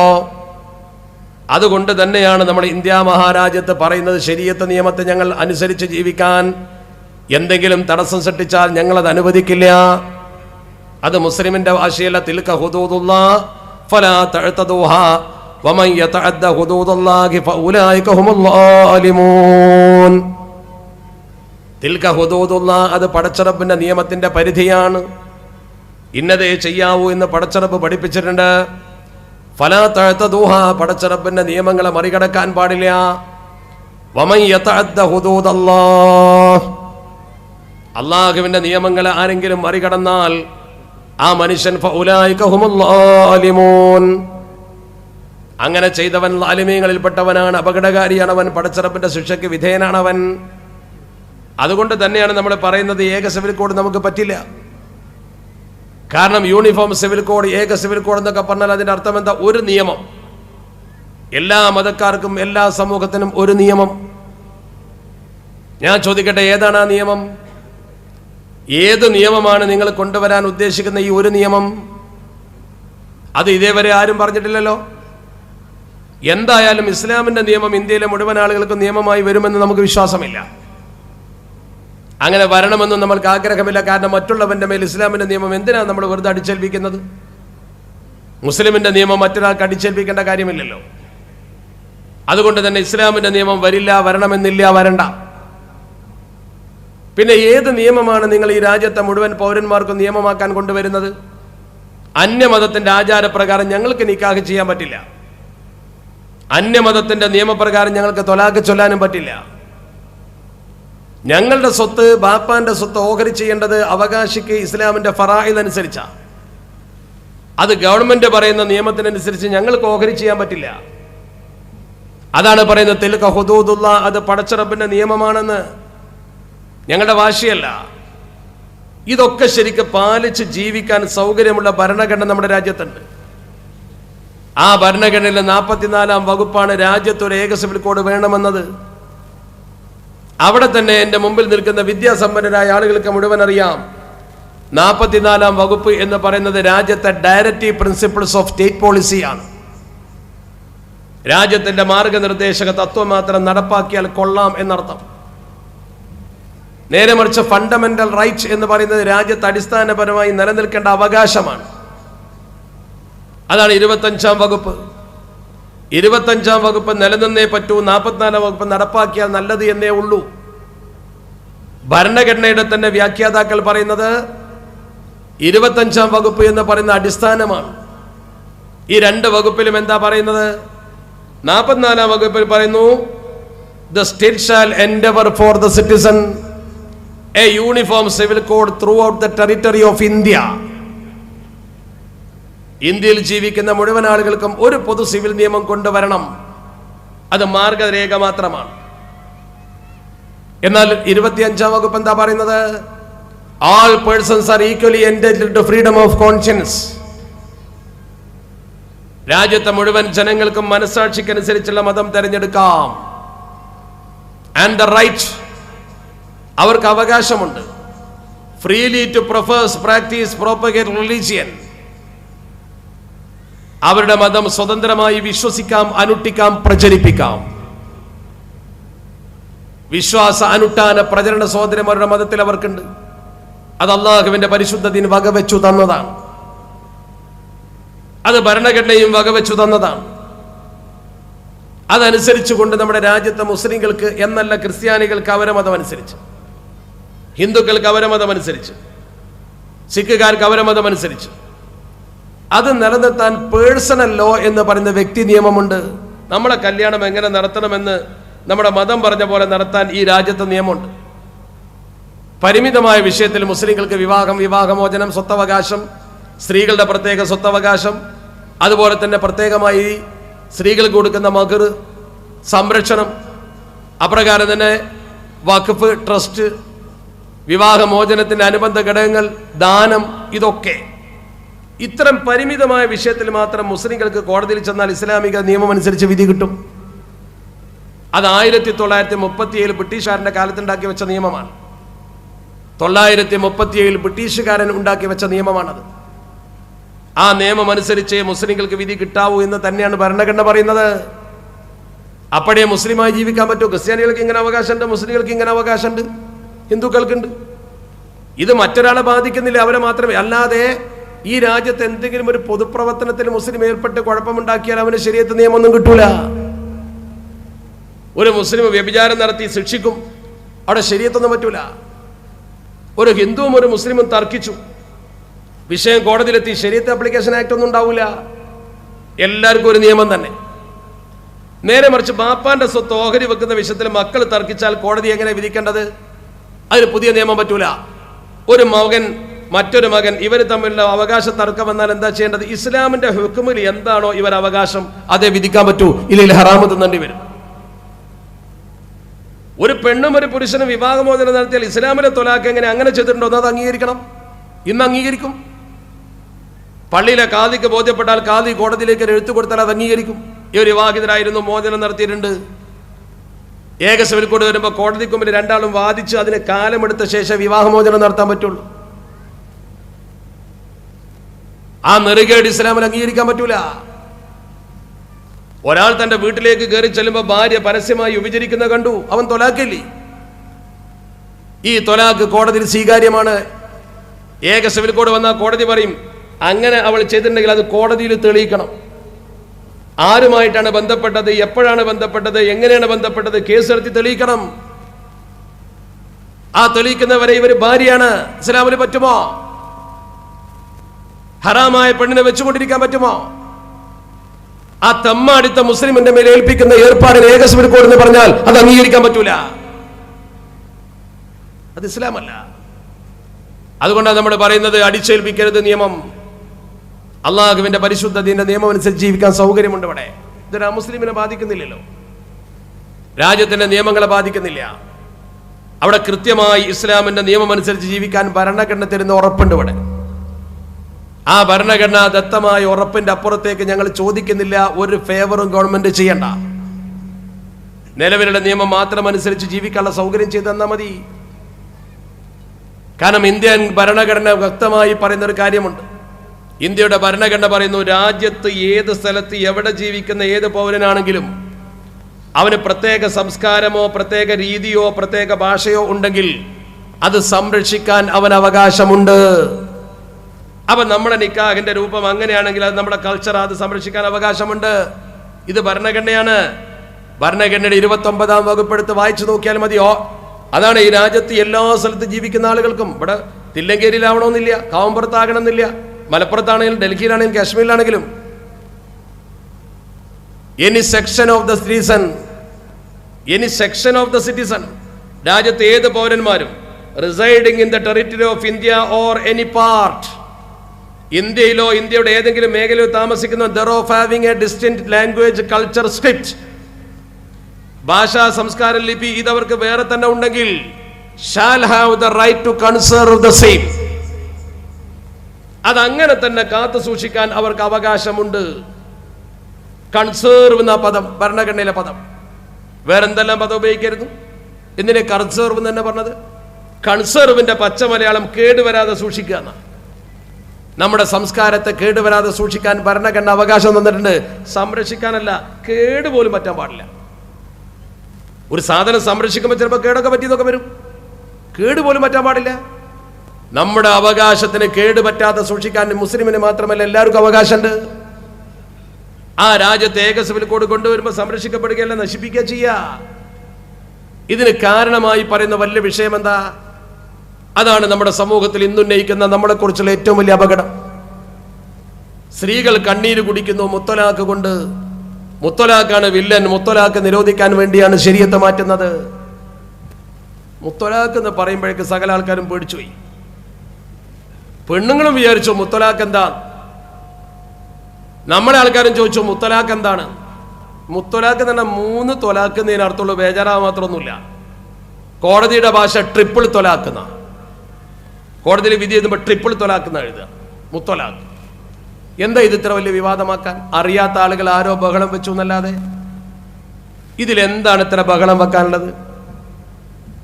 3 തൊലാഖ് എന്ന് പറഞ്ഞാൽ ഒരു പുരുഷന് ഒരു പെണ്ണിനെ തൊലാഖ് ചൊല്ലാൻ പഴയ കാലഘട്ടത്തിൽ അനിയന്ത്രിതമായ അവകാശം ഉണ്ടായിരുന്നു. എത്ര തൊലാഖും ചൊല്ലാം. 10, 11, 12, 100, 1000. ആ കാലഘട്ടത്തിൽ പുരുഷനെ വരച്ച വരയിൽ നിർത്തി അവനെ നിയന്ത്രിച്ചതാണ് തൊലാഖ് 3. ഇത് സ്ത്രീകളെ പീഡിപ്പിക്കാനല്ല, പുരുഷനെ വരച്ച വരയെ നിർത്താനാണ്. പുരുഷനെ ശരിക്ക് പിടികൂടി അവനെ നിർത്തി. കാരണം പന്ത് തട്ടും പോലെ പെണ്ണുങ്ങളെ തട്ടിക്കളിച്ച് തൊലാഖ് ചൊല്ലി മടക്കിയെടുത്ത് കളിച്ചിരുന്ന കാലത്ത് അതിൽ നിന്ന് ഭിന്നമായി സ്ത്രീകളെ സംരക്ഷിച്ചുകൊണ്ട് പരിശുദ്ധ ദീൻ പഠിപ്പിച്ചു. അത്തൊലാക്കും മറത്താനി, മടക്കിയെടുക്കാൻ പറ്റുന്ന തൊലാക്ക് 2 ഉള്ളൂ. 3ാമത്തെ തൊലാക്കൻ ചൊല്ലിയ പെണ്ണ് നിന്റെതല്ലാതാവും. കളി വേണ്ട, തൊലാക്ക് കൊണ്ട് കളിക്കണ്ട. നീ ഒരു പെണ്ണിനെ തൊലാക്ക് ചൊല്ലുന്നത് ഗുരുതരമായ വീഴ്ച കൊണ്ടാണെങ്കിൽ 1 വട്ടം ചൊല്ലിയാൽ നിനക്ക് യുദ്ധ കഴിയുമ്പോൾ മടക്കിയെടുക്കാം. ദേഷ്യമൊക്കെ തീരുന്നുവെങ്കിൽ നിനക്ക് യുദ്ധ കഴിഞ്ഞാൽ നിക്കാഹ് ചെയ്യാം. 2ാം തവണയും അങ്ങനെ സംഭവിച്ചാൽ ചെയ്യാം. 3ാം തവണ പറ്റൂല. അതുകൊണ്ട് 2 തവണ നീ അവിവേകം കാണിച്ചാൽ 3ാമത്തെ തവണയോടുകൂടി ബന്ധം പറ്റ പോയി. ഈ 3 തൊലാക്കും ഒരുമിച്ച് ചൊല്ലാൻ പാടില്ല. ഒരുമിച്ച് ചൊല്ലാൻ പാടില്ല. ചൊല്ലിയാൽ തൊലാക്ക് പോകും. എങ്ങനെ? ഒരാൾ തൻ്റെ വീട്ടിലേക്ക് കയറി വരുമ്പോൾ ഭാര്യ പരസ്യമായി വ്യഭിചരിക്കുന്നത് കണ്ണിൽ കണ്ടു. അഭിമാനബോധമുള്ള ഒരു മനുഷ്യൻ ചിലപ്പോൾ ദേഷ്യം പിടിച്ചിട്ട് പറയും, നിന്നെ ഞാൻ 3 തൊലാക്കും ചൊല്ലിയാ 3ഉം പോയി. അങ്ങനെ ചൊല്ലേണ്ട കാര്യമില്ല. അവൾ ഒഴിവാക്കാൻ 1 തൊലാക്ക് തന്നെ ചൊല്ലിയാൽ മതി. എന്നാ പിന്നെ കോംപ്രമൈസ് ചെയ്ത് മടക്കിയെടുക്കണമെങ്കിൽ അവസരം ഉണ്ടാവും. ഈ തൊലാക്ക് 3 ഒന്നിച്ച് ഉപയോഗിച്ചാൽ 3ഉം പോകുന്ന ഉറപ്പാണ്. പക്ഷെ ഒന്നിച്ച് ഉപയോഗിക്കാൻ പാടില്ല. അല്ലാതെ ഗൾഫിലോ മറ്റോ പോയി ഒരു കത്ത് എഴുതിയിട്ട് ഞാൻ 3 തൊലാക്കും ചൊല്ലി പിരിച്ചിരിക്കുന്ന കത്തെഴുതുന്ന ഏർപ്പാടല്ല ഇസ്ലാം. അങ്ങനെ ചെയ്യാൻ പാടില്ല. അവിടെയാണ് ഇസ്ലാമിന്റെ വിവാഹത്തെക്കുറിച്ച് പഠിക്കേണ്ടത്. ഇതുകൊണ്ട് മുസ്ലിം സ്ത്രീകൾക്ക് ഒരു ക്രൂരതയുമില്ല. എന്താ കാരണം? ഇസ്ലാമിന്റെ വിവാഹത്തെക്കുറിച്ച് പഠിച്ചിട്ട് വേണം തൊലാഖിനെ കുറിച്ച് പറയാൻ. അള്ളാഹുവിന്റെ പരിശുദ്ധ ദീനിൽ എങ്ങനെയാ വിവാഹം? ഒരാൾ ഒരു പെണ്ണ് കെട്ടാൻ ഉദ്ദേശിച്ചാൽ ആദ്യം ചെയ്യേണ്ടത് എന്താ? ചാടിക്കേറി പെണ്ണ് കെട്ടലല്ല. അയാൾ ആദ്യം ചെയ്യേണ്ട പണി ആ കുടുംബവും എൻ്റെ കുടുംബവും നമ്മൾ യോജിക്കുമോ എന്ന് നോക്കണം. അത് ബന്ധം സുദൃഢമായി നിലനിൽക്കാനാണ് ആദ്യം നോക്കേണ്ടത്. കഫാഅത്ത് എന്ന് പറയും, പെണ്ണുങ്ങൾക്കും അറിയാം. ആ പെൺകുട്ടി തൻ്റെ വീട്ടിൽ അനുഭവിക്കുന്ന അതേ സൗകര്യം തൻ്റെ വീട്ടിൽ കൊണ്ടുവന്നിട്ട് കൊടുക്കാൻ പറ്റുമോ? എന്നെങ്കിലും ബന്ധം നിലനിൽക്കും. അത് കൊടുക്കാൻ പറ്റുമോ എന്ന് ശരിക്കും പഠിക്കുക. അതിനാണ് കഫാഅത്ത് നോക്കുക എന്ന് പറയാം. അത് റെഡിയാണെങ്കിൽ അടുത്ത സ്റ്റെപ്പ് ആ പെണ്ണിനെ പോയി കാണുക. ആ പെണ്ണിനെ കാണുക എന്ന് പറയുമ്പോൾ ഇസ്ലാമിൽ അന്യ പെണ്ണിനെ നോക്കൽ ഹറാമാണ്. എന്നാൽ പെണ്ണ് കെട്ടാൻ ഉദ്ദേശിച്ചാൽ ഒരു മനുഷ്യൻ തൻ്റെ പ്രതിശ്രുത വധുവിനെ പോയി കാണൽ ഹലാലല്ല, സുന്നത്ത. ഹറാമ് ഹലാലാവുകയല്ല, സുന്നത്താവുകയാണ്. അള്ളാഹുവിന്റെ പരിശുദ്ധ തിരുദൂതരുടെ മുമ്പിൽ വന്നുകൊണ്ട് ബഹുമാനപ്പെട്ട മുഅയ്റത്ത് ബിൻ ശുഅബ റളിയല്ലാഹു തആല അൻഹുമാ പറഞ്ഞു, നബിയേ, ഞാൻ ഒരു പെണ്ണിനെ വിവാഹാലോചന നടത്തിയിട്ടുണ്ട്. അള്ളാഹുവിന്റെ പരിശുദ്ധ തിരുദൂതർ ചോദിച്ചു, അനദർത ഇലൈഹ, നീ പറയുന്ന ആ പെണ്ണിനെ നീ കണ്ടുവോ? മഹാനവർകൾ പറഞ്ഞു, ലാ, ഇല്ല നബിയെ, ഞാൻ അവളെ കണ്ടിട്ടില്ല, നോക്കിയിട്ടില്ല. പരിശുദ്ധ തിരുദൂതർ പഠിപ്പിച്ചു കൊടുത്തു, ഉൻദുർ ഇലൈഹ, നീ പോയിട്ട് ആ പെണ്ണിനെ ശരിക്ക് കാണണം. അതെന്തിനാ?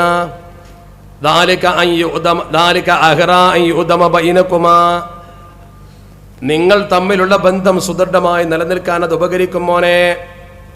അപ്പൊ നമ്മളൊരു പെണ്ണ് കിട്ടുമ്പോ പെണ്ണിനെ പോയി കൃത്യമായി കാണണം. അത് മാത്രം പോരെ, നമ്മളെ കുറിച്ച് നമ്മൾ വിലയിരുത്തണം.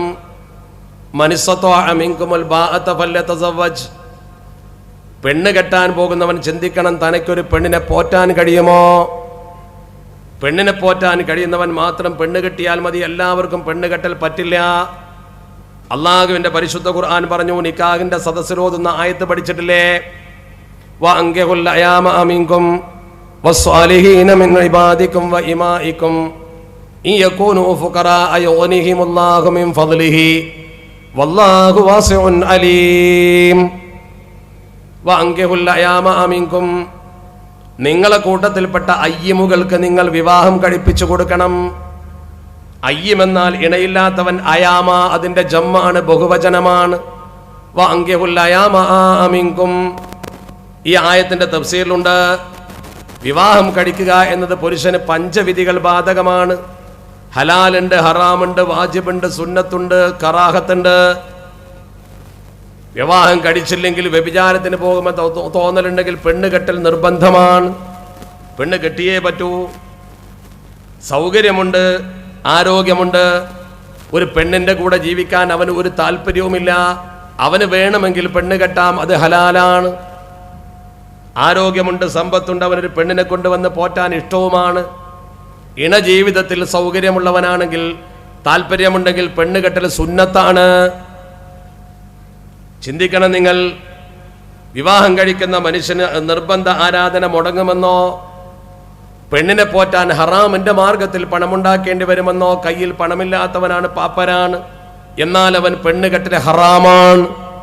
ഒരു പെണ്ണിനെ കൊണ്ടുവന്ന് കട്ടപ്പെടുത്താൻ നോക്കണ്ട. ഞാൻ പറഞ്ഞു വന്നത് എല്ലാവർക്കും ഇസ്ലാമിൽ പെണ്ണ് കെട്ടൽ ഒരുപോലെയല്ല. ചാടിക്കേറി പെണ്ണ് കെട്ടി തൊലാക്ക് ചെല്ലുന്ന ഏർപ്പാട് ദീനിൽ പറ്റൂല. ചെയ്യുന്നവരില്ലേ, കള്ളു കുടിക്കുന്നവരുണ്ടല്ലോ, തോന്നിയ പോലെ തൊലാക്ക് ചെല്ലുന്നവരില്ലേ, വട്ടിപ്പലിശ വാങ്ങുന്നവരുണ്ടല്ലോ, അതൊന്നും ദീനിലെ സാമാന്യവൽക്കരണമല്ല. ദീൻ എന്ന് പറഞ്ഞാൽ നിയമമാണ്, നിയമത്തിന്റെ ഉള്ളിൽ നിന്നുകൊണ്ട് വേണം ചെയ്യാൻ. അവനാണ് മുഅ്മിൻ. തിൽക ഹുദൂദുല്ലാ, അത് പടച്ചറബിന്റെ പരിധിയാണേ. അതിനെ ലംഘിക്കുന്നവൻ ലാലിമാണ്, അത് ലംഘിക്കുന്നവൻ അക്രമകാരിയാണ്.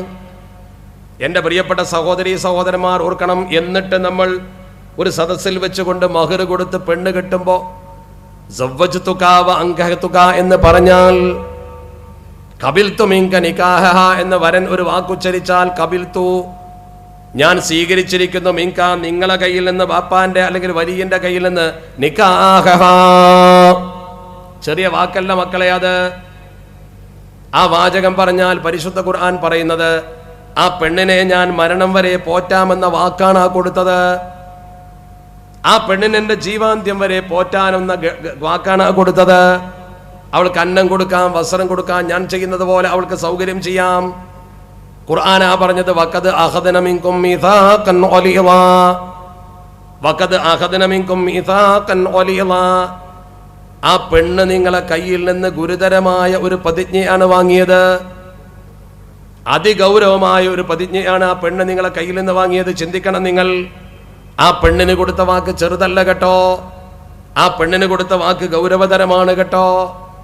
അള്ളാഹുവിന്റെ തിരുദൂതനാകുന്ന അഷ്റഫുൽ ഖൽഖ് മുഹമ്മദ് മുസ്തഫ സ്വലാത്തൊന്ന് ഉറക്കെ ചൊല്ലിക്കോളി. അതുകൊണ്ടൊരു കുഴപ്പം പറ്റൂല. റബീഉൽ അവ്വൽ കഴിഞ്ഞിട്ടില്ല, ഞാൻ കഴിഞ്ഞാലും പേടിക്കണ്ട.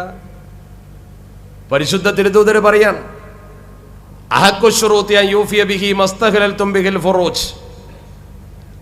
ലൈംഗിക ബന്ധം അനുവദിക്കുന്ന കരാറാണ് ഭൂമിയിൽ വെച്ചൊരു മനുഷ്യൻ പാലിക്കേണ്ട ഏറ്റവും വലിയ കരാർ.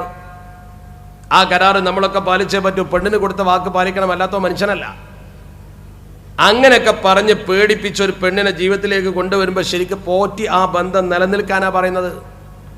എന്നാലും ചിന്തിക്കേണ്ട ഒരു കാര്യമുണ്ട്. ഒരു ഉമ്മാന്റെ വയറ്റിൽ പറഞ്ഞ ആങ്ങളെയും പെങ്ങളും തമ്മിൽ തല്ലാറുണ്ട്, സംഗതി ശരിയല്ലെങ്കിലും. ഇത് രണ്ട് ഉമ്മാന്റെ വയറ്റിൽ പറഞ്ഞ രണ്ട് വാപ്പാക്ക് പറഞ്ഞ രണ്ട് മക്കൾ ഒരുമിക്കുകയാണ്. രണ്ട് തറവാട്ടുകാരാ, ചിലപ്പോൾ രണ്ട് നാട്ടുകാരാ. അവർ ഒന്നിച്ച് മുന്നോട്ട് പോകുമ്പോൾ ചെറിയ അഭിപ്രായ വ്യത്യാസം സ്വാഭാവികമായി ഉണ്ടായേക്കാം, ചിലപ്പോൾ ഉണ്ടാവില്ല. ഉണ്ടായാൽ എന്താ ചെയ്യേണ്ടത്? ഒന്നാമത്തെ അഭിപ്രായ വ്യത്യാസം ഉണ്ടാകുമ്പോൾ തന്നെ തൊലാക്ക. ആര് പറഞ്ഞു? അങ്ങനെ തൊലാക്ക് ചെല്ലാൻ ഇസ്ലാമിൽ ഒരു അനുമതിയില്ല. അഭിപ്രായ വ്യത്യാസത്തിന്റെ തുടക്കത്തിൽ തൊലാക്ക് ചെല്ലാൻ ഇസ്ലാമിൽ ഒരു അനുമതിയില്ല. ഇസ്ലാം പറയുന്നു 4 നടപടിക്രമങ്ങൾ പൂർത്തിയാക്കി 5ാമത്തെ സ്റ്റെപ്പാണ് തൊലാക്ക്. 4 സ്റ്റെപ്പ് കയറി 5ാമത്തെ സ്റ്റെപ്പാ തൊലാക്ക്. ഈ സ്റ്റേജിലേക്ക് കയറാൻ ഒരു കോണി വെച്ചിട്ടുണ്ട്. ആ കോണിമ കൂടെ കയറി ഇങ്ങനെ വരല മാന്യത. ഒരുത്തം വന്ന് നേരെ ചാടി കയറി ആട് കയറും പോലെ കയറി അവനക്ക് എത്തും, ഉറപ്പാണ്. എന്ന പോലെ ഒരുത്തൻ ഈ 4 സ്റ്റെപ്പ് ഒഴിവാക്കി ഒറ്റ തൊലാക്കൻ ചെല്ലിയാലോ പെണ്ണുമായിട്ടുള്ള ബന്ധം വേർപ്പെടും. അതൊരു മൃഗത്തിന്റെ സ്വഭാവമാണ്. ഞാൻ ചോദിക്കട്ടെ, ഈ സ്റ്റേജിലേക്ക് മനുഷ്യന്മാരിത് ഈ സ്റ്റെപ്പോടല്ലോ പുറത്തു കൂടെ കയറൂല്ലോ, ഒരു മനുഷ്യൻ കയറൂല. അപ്പൊ മനുഷ്യൻ ചെയ്യേണ്ട പണിയല്ലത്. ഏതാ 4 സ്റ്റെപ്പ്? 1 ഫഅ്ലോഹുന്ന, ഭാര്യയ്ക്ക് ആവശ്യമായ ഉപദേശ നിർദ്ദേശങ്ങൾ കൊടുത്ത് അവളെ പറ്റിയ തെറ്റ് ബോധ്യപ്പെടുത്തി കൊടുക്കണം. അപ്പൊ അവൾ ഇങ്ങോട്ട് സംസാരിക്കുമല്ലോ, 2 കൂട്ടരും പരസ്പരം സംസാരിച്ച് ചർച്ച ചെയ്ത് തീർക്കത് മനുഷ്യത്താ. അതുകൊണ്ട് നന്നാവുന്നില്ലെങ്കിൽ വഹ്ജുറൂഹുന്ന ഫിൽ മദാജി, കിടപ്പറയിലൊന്ന് അകറ്റി നിർത്തുക, ബെഡ്റൂമിലൊന്ന് അകറ്റി നിർത്തിയാൽ മതി. ആണും പെണ്ണും ഒരുമിച്ച് ജീവിക്കുമ്പോൾ ഭക്ഷണം കൊടുക്കണം, വസ്ത്രം കൊടുക്കണം, സംസാരിക്കാതിരിക്കരുത്, പീഡിപ്പിക്കരുത്, പേടിപ്പിക്കരുത്. ബെഡ്റൂമിലൊന്ന് അകന്ന് നിൽക്കുക. എല്ലാ ലോകിയുണ്ട്, ഭക്ഷണമുണ്ട്, സംസാരമുണ്ട്, ഒക്കെ ഉണ്ട്. പക്ഷെ ബെഡ്റൂമിൽ ഇവിടെ അകന്ന് നിൽക്കുക. അപ്പോൾ അവൾക്കൊരു മാനസിക പ്രയാസം വരും. വഹ്ജുറൂഹുന്ന ഫിൽ മദാജിയാണ്. ബെഡ്റൂമിൽ പുറത്താക്കാനൊന്നും പറഞ്ഞിട്ടില്ല. നിങ്ങളൊരു ബെഡിന്റെ അങ്ങേ തലക്ക ഭാര്യ, ഇങ്ങേ തലക്ക പെണ്ണും പുരുഷനും കിടന്നോക്ക്. 1 മണിക്കൂറോ അരമണിക്കൂറോ പിടിച്ച് കിടന്നോക്ക്. കുറേ കഴിയുമ്പോൾ തോണ്ടുമ്പോൾ സംഗതി മുന്നോട്ട് പോകും. ഉറപ്പാ, മനുഷ്യന്മാരല്ലേ. പ്രശ്നം തീരും ഇല്ലെങ്കിൽ തീർക്കും. അതുകൊണ്ടും തീരുന്നില്ലെങ്കിൽ 3ാമത്തെ വാശി കൂടുതലാണെങ്കിലോ വദരി പോകുന്ന, ചെറുതായിട്ട് ശിക്ഷിക്കാം. ചെറുതായിട്ട് തന്നെ പറയാം. ഒയർ മുബരിക അടിക്കാൻ പാടില്ല. എങ്ങനെ? പാട് വീഴുന്ന വിധത്തിൽ അടിക്കാൻ പാടില്ല. ലർബാന്ന് കേൾക്കുമ്പോഴേക്കും ലാത്തി ചാർജ് പാസ്സാക്കണ്ട. അങ്ങനെ ചെയ്താൽ കുഴപ്പം. വഴുതൂഹുന്ന എന്ന് പറഞ്ഞാൽ വഴുതു പറയാന്ന അർത്ഥം. ഭാര്യയായിട്ട് പണുങ്ങുമ്പോഴേക്കും പള്ളിയിൽ നിന്ന് ഉസ്താനെ നിശ്ചയിച്ച് മൈക്ക് സെറ്റ് നിശ്ചയിച്ച് വരേക്ക് വേണ്ട, അവിടെ വഴുതൊന്നും വേണ്ട, നിങ്ങൾ ഉപദേശിച്ചാൽ മതി. എന്ന പോലെ വദരിബൂഹുന്ന എന്ന് പറഞ്ഞാൽ അത്ര തന്നെ ഉള്ളൂ. ഇത് മൂന്നും ചെയ്തിട്ട് ഫലിക്കുന്നില്ലെങ്കിൽ നാലാമത്തെ ഘട്ടം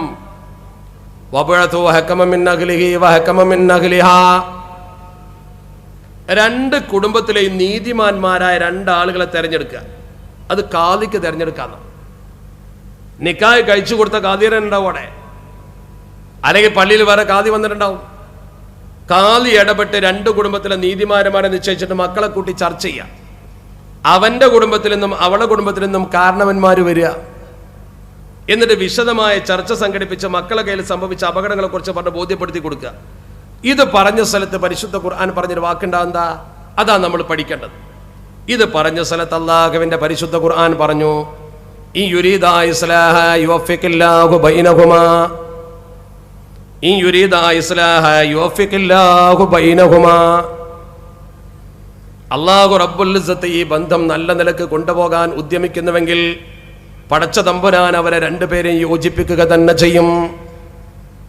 അല്ലാഹ് നല്ലത് ഉദ്ദേശിച്ചാൽ ആ ബന്ധം മുന്നോട്ട് പോകും. അവിടെ നമ്മൾ മറുവശം ചിന്തിക്കണം.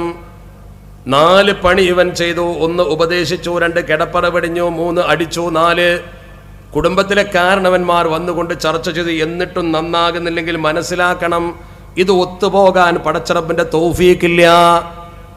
തൗഫീഖില്ലെങ്കിൽ പിന്നെ പിരിയല നല്ലത്. അപ്പോഴാണ് ഒരു തൊലാക്ക് 5-ാം സ്റ്റെപ്പ് കുടുങ്ങിയിട്ടാ ചെയ്യുന്നത്.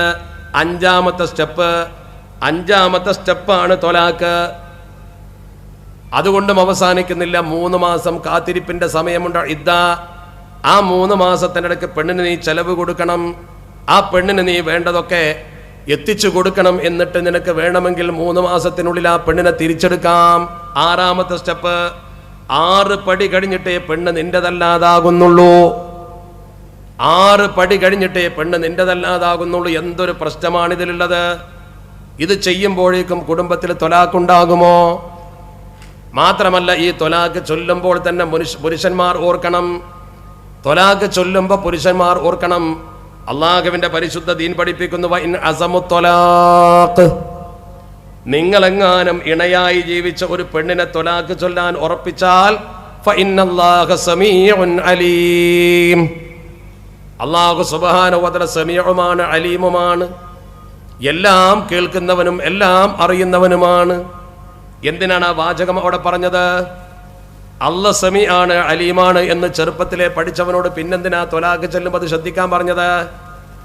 അല്ലാഹു എല്ലാം കേൾക്കുന്നുണ്ട്, എല്ലാം അറിയുന്നുണ്ട് എന്നാൽ അതിന്റെ അർത്ഥം എന്താ? ഈ പാവപ്പെട്ട പെണ്ണിനെ തൊലാക്ക് ചൊല്ലി നീ പിരിച്ചയക്കുമ്പോൾ അവളെ കയ്യിൽ ഗുരുതരമായ തെറ്റില്ലാതെ ആ പാവത്തിന് നീ വെറുതെ കത്തെഴുതി തൊലാക്ക് ചൊല്ലുകയാണെങ്കിൽ, അയൽപക്കക്കാരോ വിരോധികളോ ആരെങ്കിലും പറഞ്ഞുണ്ടാക്കിയ തെമ്മാടിത്തം കേട്ടുകൊണ്ട് നീ തൊലാക്ക് ചൊല്ലുകയാണെങ്കിൽ, ആ പെണ്ണ് പാവമാണെങ്കിൽ, അല്ലെങ്കിൽ ആരെങ്കിലും ആ പെണ്ണിനെ കുറിച്ച് പരാതിപ്പെട്ടതിന്റെ പേര് നീ കണ്ടറിയാതെ പഠിക്കാതെ തോന്നിയ പോലെ തൊലാക്ക് ചൊല്ലുകയാണെങ്കിൽ ഫഇന്നല്ലാഹ സമീഉൻ അലീം, മോനെ പടച്ചറബ് ഇതൊക്കെ അറിയുന്നുണ്ട് കേട്ടോ, പൊന്ന മോനെ പടച്ചറബ് ഇതൊക്കെ ശരിക്ക് കാണുന്നും കേൾക്കുന്നുമുണ്ട്. നാളെ പടച്ചവന്റെ കോടതിയിൽ പെണ്ണിന്റെ കണ്ണീരിന് നീ കണക്ക് പറയേണ്ടി വരുമടാ. എന്താണ് ആ പറഞ്ഞ വാക്ക്? തൊലാക്ക് ചൊല്ലാൻ തോന്നുമോ പുരുഷന്? തമ്മാടിത്തം പെണ്ണിന്റെ കയ്യിൽ ശരിക്ക് ബോധ്യപ്പെടാതെ തൊലാക്ക് ചൊല്ലുമോ? മാത്രമല്ല, പടച്ചവന്റെ പരിശുദ്ധ തിരുദൂതര് പഠിപ്പിച്ചു അബ്ഗദുൽ ഹലാലാണ്, അള്ളാഹ്ക്ക് ഏറ്റവും വെറുപ്പുള്ള പണിയാണ് തൊലാക്ക്. തസവ്വജു വലാ തുതല്ലിഖു, നിങ്ങൾ തൊലാക്ക് ചൊല്ലല്ലേ, നിക്കാഹ് കഴിച്ചോളൂ. അങ്ങനെ നിങ്ങൾ തൊലാക്ക് ചൊല്ലിയാൽ യഹ്തസ്സു ബിഹി അർശുർ റഹ്മാൻ, അള്ളാഹുവിന്റെ അർശിങ്ങനെ കുലുങ്ങും. നിങ്ങൾ പടച്ചറബിന്റെ ഈ ഭൂമുഖത്ത് വെച്ചൊരു പെണ്ണിനെ തൊലാക്ക് ചൊല്ലുമ്പോൾ അള്ളാഹിന്റെ അർശിങ്ങനെ കുലുങ്ങും. അത്ര പടച്ചറബിന് വെറുപ്പുള്ള പണിയാണ് തൊലാക്ക്. ഈ തൊലാക്കിനെയാണോ തൽപര കക്ഷികൾ വിമർശിക്കുന്നത്? ഇതിനെയാണോ ജഡ്ജിമാർ വിമർശിക്കുന്നത്? ഇതിനെയാണോ ജഡ്ജിമാർ തമ്മാടിത്തമെന്ന് പറയുന്നത്? ഇസ്ലാമിന്റെ തൊലാക്കിന് അത്ര ശ്രദ്ധിക്കണം. മാത്രമല്ല, ലോകത്തിന്റെ നെറുകയിൽ ഈ സമൂഹം മനസ്സിലാക്കേണ്ട കാര്യങ്ങളെക്കുറിച്ച് ഹജ്ജത്തുൽ വദാഇൽ പരിശുദ്ധ തിരുദൂതര് പഠിപ്പിച്ചു. 23 കൊല്ലക്കാലത്തെ പ്രബോധ ദൗത്യത്തിന്റെ അന്ത്യം അള്ളാഹുവിന്റെ പരിശുദ്ധ തിരുദൂതർ അറഫയിൽ പ്രഖ്യാപിച്ചു. ആ പ്രഖ്യാപനത്തിൽ നിസ്കരിക്കാനല്ല, നോമ്പ് നോൽക്കാനല്ല, സക്കാത്തിനല്ല പറഞ്ഞത്. അതെന്താ കാരണം? അതൊക്കെ മുമ്പ് പഠിപ്പിച്ചിട്ടുണ്ട്. എങ്ങനെ ജീവിക്കണമെന്നാണ് പറഞ്ഞത്. ഭൗതിക ജീവിതത്തെക്കുറിച്ചാണ് പറഞ്ഞത്. എങ്ങനെ നിങ്ങൾ രക്തം ചിന്തരുത്, നിങ്ങൾ പരസ്പരം ഗോത്രമഹിമ കാണിക്കരുത്, നിങ്ങൾ ഉയർന്നവനും താഴ്ന്നവനുമാണെന്ന് നടിച്ചുകൊണ്ട് തമ്മിലടിക്കരുത്. ആ കൂട്ടത്തിൽ ഉപദേശത്തിന്റെ കൂടെ ചേർത്തു, അലാ ഇന്നലക്കും അലാ നിസാഇക്കും ഹഖൻ വലി നിസാഇക്കും അലൈക്കും ഹഖാ. ആണിന് പെണ്ണിനോടും പെണ്ണിന് ആണിനോടും ചില കടമകളും കടപ്പാടുകളുമുണ്ട്. ഖുർആൻ ഒന്നുകൂടി പരത്തി പറഞ്ഞു, വലകുന്ന മിഥുലുല്ലദി അലൈഹിന്ന ബിൽ മഅറൂഫ്. ആണുങ്ങളോട് പെണ്ണുങ്ങൾ പെരുമാറും പോലെ നല്ല നിലക്ക് പെണ്ണുങ്ങളോട് അങ്ങോട്ടും പെരുമാറണേ, അങ്ങോട്ടും നല്ല പെരുമാറ്റം കൊടുക്കണം. ഒരു പുരുഷന്റെ സ്വഭാവത്തിന്റെ അളവുകോൽ എന്താ? നല്ല കുപ്പായമിട്ട് സ്റ്റേജിൽ വന്നിരിക്കുമ്പോൾ നോക്കുന്ന കോലമാണോ? കോലം അല്ല. അവൻ നല്ല പൗഡർ ഇട്ട് എനിക്ക് നല്ല അച്ചടി ഭാഷ പറഞ്ഞ് അങ്ങാടിയിൽ വിലസുമ്പോഴാണോ അതിന്റെ കോലം? അല്ല. ഖിയാറുക്കും ഖിയാറുക്കും ലി അഹ്ലിഹി. ആരാണോ തന്റെ കുടുംബത്തോട് പെണ്ണുങ്ങളോട് നന്നായി പെരുമാറുന്നവൻ അവനാണ് നല്ല സ്വഭാവമുള്ളവൻ. അഷ്റഫുൽ ഖൽഖ് മുഹമ്മദ് മുസ്തഫ സ്വല്ലല്ലാഹു. ആ കുടുംബത്തോടുള്ള പെരുമാറ്റ മാനദണ്ഡ അളവുകോല് പോലും അതാ. ഒന്ന് ശ്രദ്ധിക്കുക നിങ്ങൾ. അപ്പൊ നമ്മൾ മനസ്സിലാക്കേണ്ട പ്രധാനപ്പെട്ട കാര്യം എന്താ? അതുകൊണ്ടാണ് പരിശുദ്ധ ഖുർആൻ പറഞ്ഞത്, അള്ളാഹുവിന്റെ തിരുദൂതർ പഠിപ്പിച്ച പോലെ പരിശുദ്ധ ഖുർആൻ തന്നെ പറഞ്ഞു, ഫംസിഖൂഹുന്ന ബിമഅറൂഫിൻ ഔ സദ്ദിഖൂഹുന്ന ബിമഅറൂഫ് വലാ തുംസിഖൂഹുന്ന ദിറാറാ. ഫംസിഖൂഹുന്ന ബിമഅറൂഫ്. നിങ്ങളെ ഭാര്യമാരെ നിങ്ങൾ നല്ല നിലക്ക് കൂടെ നിർത്തുക. നല്ല നിലക്ക് ഭാര്യമാരെ കൂടെ നിർത്താൻ അങ്ങനെ അവർക്ക് എന്താ ചെയ്തു കൊടുക്കേണ്ടത് എന്ന് സ്വഹാബത്ത് ചോദിച്ചു. പരിശുദ്ധ പ്രവാചകൻ, ഞാൻ ദീർഘിപ്പിച്ചതിലൂടെ കൂടി പറഞ്ഞ് ഞാൻ അവസാനിപ്പിക്കുകയാണ്. ഷമീർ ദാരിമിയുടെ പ്രസംഗം ഇവിടെ ഉണ്ടാവും, അദ്ദേഹം വന്നില്ലേ? എവിടെയുണ്ട്? ഞാൻ എൻ്റെ സമയത്ത് നിർത്തും, പിന്നെ അദ്ദേഹം പൂർത്തിയാക്കും. കാരണം ഞാനൊരു മണിക്കൂർ ഉദ്ദേശിച്ചുള്ളൂ. നിങ്ങൾ ശരിക്കും മനസ്സിലാക്കേണ്ട ഏറ്റവും വലിയ കാര്യമാണ്. അള്ളാഹുവിന്റെ പരിശുദ്ധ തിരുദൂതർ പറയാണ്, ഫംസിഖൂഹുന്ന ബിമഅറൂഫിൻ ഔ സദ്ദിഖൂഹുന്ന ബിമഅറൂഫ് എന്നതിന്റെ വിശദീകരണത്തിൽ നബി തങ്ങൾ പറയുന്നു, ആ ആയത്തിനെ വിശദീകരിച്ചുകൊണ്ട് പരിശുദ്ധ പ്രവാചകർ പഠിപ്പിക്കുന്ന കാര്യം എന്താ? അള്ളാഹുവിന്റെ തിരുദൂതർ കൃത്യമായി പഠിപ്പിക്കുന്നത് എന്താ? നബി തങ്ങൾ പറയുന്നു, നബി തങ്ങളോട് സ്വഹാബത്ത് ചോദിച്ചു, നബിയെ, അള്ളാഹുവിന്റെ തിരുദൂതരെ ഞങ്ങൾ സ്ത്രീകൾക്ക് എന്താണ് ചെയ്തു കൊടുക്കേണ്ടത്? പരിശുദ്ധ തിരുദൂതർ പറഞ്ഞു കൊടുക്കുന്നു, സ്ത്രീകൾക്ക് എന്താണ് ചെയ്തു കൊടുക്കേണ്ടത് എന്ന ചോദ്യത്തിന്റെ മറുപടി എന്താണ്? അലാ വഹഖുഹുന്ന അലൈക്കും അൻ തുസ്നു ഇലൈഹിന്ന ഫീ കിസ്വതിഹിന്ന വഫീ തുആമിഹിന്ന. എന്തൊരു നല്ല വാക്കാണ് തിരുദൂതർ പറഞ്ഞത്. അലാ വഹഖുഹുന്ന അലൈക്കും, നിങ്ങൾക്ക് നിങ്ങളെ പെണ്ണുങ്ങളോടുള്ള കടപ്പാടെന്താ? അൻ തുഹ്സിനു ഇലൈഹിന്ന ഫീ കിസ്വതിഹിന്ന വഫീ തുആമിഹിന്ന. നല്ല ഭക്ഷണം, നല്ല വസ്ത്രം എന്നിവ നിങ്ങൾ സ്ത്രീകൾക്ക് കൊടുക്കണം. നിങ്ങളെ ഭാര്യമാർക്ക് നിങ്ങൾ നല്ല ഭക്ഷണവും നല്ല വസ്ത്രവും കൊടുക്കണം. അത് നിർബന്ധമാണ്. അത് കൊടുക്കാൻ കഴിയാത്തവൻ പെണ്ണ് കെട്ടാൻ പോകണ്ടെന്ന് ആദ്യം പറഞ്ഞിട്ടില്ലേ? അത് നിങ്ങളെ കടമയാണെന്ന് അഷ്റഫുൽ ഖൽഖ് മുഹമ്മദ് മുസ്തഫ സ്വല്ലല്ലാഹു അലൈഹി വസല്ലം. ആ കടമ ശരിക്കും നമ്മൾ നിർവഹിച്ചേ പറ്റൂ. നിർവഹിച്ചില്ലെങ്കിൽ പടച്ചോൻ നമ്മളോട് ചോദിക്കും, പെണ്ണുങ്ങൾക്ക് ചെയ്തു കൊടുക്കേണ്ടതാ. രണ്ടാമതായി പറഞ്ഞു ഔ സദ്ദിഖൂഹുന്ന ബിമഅറൂഫ്. പെണ്ണിന്റെ കയ്യിൽ ഗുരുതരമായ തെറ്റ് കണ്ടാൽ പിരിച്ചയക്കേണ്ടതാണെങ്കിൽ നീ നല്ല നിലക്ക് പിരിച്ചയച്ചോ. അവൾക്ക് കൊടുത്ത മഹ്റിന്ന് ഒരു പൈസ നീ തിരിച്ചു വാങ്ങാൻ പാടില്ല. അവൾക്ക് എത്രയാണോ മഹ്ർ നിശ്ചയിച്ച ഒറ്റ പൈസ തിരിച്ചു വാങ്ങാൻ പാടില്ല. ആ നഷ്ടം പുരുഷൻ സഹിക്കണം. ചില കിതാബിലൊക്കെ പറഞ്ഞിട്ടുണ്ട്, പെണ്ണുങ്ങൾക്ക് തൊലാക്ക് നേരിട്ട് ചൊല്ലാൻ അവകാശം കൊടുക്കാത്തത് ഇതുകൊണ്ടാണ്. നഷ്ടം ആണിനാണ്, ലാഭം പെണ്ണിനാണ്. അതുകൊണ്ട് പെണ്ണിന് തൊലാക്കിന്റെ അധികാരം സ്വന്തം കൊടുത്തില്ല. ഫസ്ക് കൊടുത്തപ്പോൾ കാദിക്ക് ബോധ്യപ്പെടണമെന്നൊരു നിബന്ധനയും കൂടി വെച്ചു. ഹുൽആയപ്പോൾ നഷ്ടപരിഹാരം കൊടുക്കണമെന്നും വെച്ചു. നേരെ മറിച്ച് നേരെ പുരുഷൻ ചൊല്ലും പോലെ തൊലാക്കെല്ലാം പറ്റൂല. എന്താ കാരണം? നമ്മുടെ ഈ കണ്ണൂരോ മലപ്പുറം ഒന്നും കാണണ്ട. അറണ്ടാക്കലും പൈസ കൊടുക്കലും സ്ത്രീധനം കൊടുക്കലൊന്നും ദുന്യാവിലില്ല. നേരെ മറിച്ചോ അതൊക്കെ ചെയ്യേണ്ടത് പുരുഷനാണ്. നിങ്ങൾ അറബ് നാട്ടിലേക്ക് നോക്ക്, 1,00,000 ദിർഹം 2,00,000 ദിർഹമൊക്കെയാണ് മഹർ ഒരു പെണ്ണിന്. ഒരു സാധാരണ അറബി കുടുംബത്തിലെ പെണ്ണിന് 1,00,000 ദിർഹമെങ്കിലും മഹർ കൊടുത്തെങ്കിലേ കല്യാണം നടക്കുള്ളൂ. ഈ 1,00,000 ദിർഹം മഹർ വാങ്ങിയ പെണ്ണ് 4 ദിവസം കഴിഞ്ഞ് ഇവനാണ് തൊലാക്കിൽ പോയാലോ ഓക്ക് ലാഭമായി. വേറെ പെണ്ണ് കിട്ടിയാലോ അവൾക്ക് പിന്നെയും മഹർ കിട്ടി. ഈ ഒരു അവസ്ഥയിൽ പെണ്ണ് ലാഭിക്കുമെന്നത് കൊണ്ട് ആ അവകാശം പെണ്ണിന്റെ കയ്യിൽ കൊടുത്തില്ല. സാമ്പത്തിക ചൂഷണം ഉണ്ടാകാൻ പാടില്ല. പുരുഷന്റെ കയ്യിൽ കൊടുത്ത് അവന് നട്ടാണ്. അവൻ തൊലാക്കില്ല, അവൻ്റെ 1,00,000 ദിർഹമാണ് പോവും. അവൻ 5 പവന്റെ മാലയാണ് പോവും. പക്ഷേ ഈ തൊലാഖ് പുരുഷൻ ചെല്ലുമ്പോഴും ഈ പറഞ്ഞ നിബന്ധനകളൊക്കെ വെച്ചു. ആ നിബന്ധന വെച്ചുകൊണ്ട് മാത്രം തൊലാഖ് എല്ലാം പാടുള്ളൂ എന്ന് വെച്ചു. ആ തരത്തിൽ ഒരു പുരുഷൻ ഒരു പെണ്ണിനെ പറഞ്ഞേക്കുമ്പോൾ ശ്രദ്ധിക്കണം. വലാ തുംസികൂഹുന്ന ദിറാറാ, വലാ തുംസികൂഹുന്ന ദിറാറാ. നീ ഒരു പെണ്ണിനെ ദ്രോഹിക്കാൻ വേണ്ടി കൂടെ നിർത്തണ്ട, പാഠം പഠിപ്പിക്കാനെന്ന് പറഞ്ഞുകൊണ്ട് പെണ്ണിനെ കൂടെ നിർത്തണ്ട, അവളെ പീഡിപ്പിക്കണ്ട, സ്ത്രീപീഡനം വേണ്ട, ഒരു തരത്തിലും അവളെ നീ ബുദ്ധിമുട്ടിക്കണ്ട. ഇന്നിപ്പോൾ കുടുംബ കോടതിയിലൊക്കെ എന്താ നടക്കുന്നത് പോയി നോക്കുക. പച്ച കള്ളല്ലേ കുടുംബ കോടതിയിലൊക്കെ വിളിച്ചു പറയുന്നത്. ആണും പെണ്ണും തമ്മിൽ തെറ്റി കുടുംബ കോടതിയിൽ നഷ്ടപരിഹാരത്തിന് വേണ്ടി രണ്ട് കൂട്ടരും വക്കീലന്മാർ പഠിപ്പിച്ചു കൊടുത്ത നുണ തത്ത പറയും പോലെ പറയണം. ഒരു കുടുംബ കോടതിക്കും ഇസ്ലാമിനെ പോലെ കാര്യം തീർപ്പാക്കാൻ പറ്റൂല. അള്ളാഹിന്റെ നിയമത്തിന്റെ മേൽ ഒരു കോടതി ഉണ്ടാവില്ല. നിങ്ങൾ ഏതെങ്കിലും കുടുംബ കോടതിയിൽ പ്രവർത്തിക്കുന്ന ഒരു വക്കീലിനെ കണ്ട് ചോദിച്ചതൊക്കെ മുഴുവൻ കളവായിരിക്കും അവതരിപ്പിക്കുന്നത്. പച്ചക്കള്ളം. ഇല്ലാത്ത കാര്യം എഴുതി പിടിപ്പിച്ചുകൊണ്ട് നഷ്ടപരിഹാരം കിട്ടാൻ വേണ്ടി ആണും വാദിക്കും പെണ്ണും വാദിക്കും. സത്യത്തിൽ അതൊന്നും ദീനിന് ചേർന്നതല്ല. നല്ല നിലയ്ക്ക് എങ്ങനെ ജീവിക്കണം, നല്ല നിലയ്ക്ക് എങ്ങനെ പിരിയണമെന്ന് ഇസ്ലാം പഠിപ്പിച്ചിട്ടുണ്ട്. അതിലൊന്നും ഒരു കുറവുമില്ല. അതൊന്നും ഭൗതിക കോടതിയിലേക്ക് കെട്ടി വലിക്കേണ്ടതല്ല. ഖാദിയും ബന്ധപ്പെട്ടവരും തീർത്താ തീരുന്ന പ്രശ്നമേ നമ്മൾക്കിടയിൽ ഉണ്ടാകാൻ പാടുള്ളൂ. അഭിപ്രായ വ്യത്യാസങ്ങൾ കുടുംബത്തിൽ വെച്ച് തന്നെ തീർക്കാൻ കഴിയണം.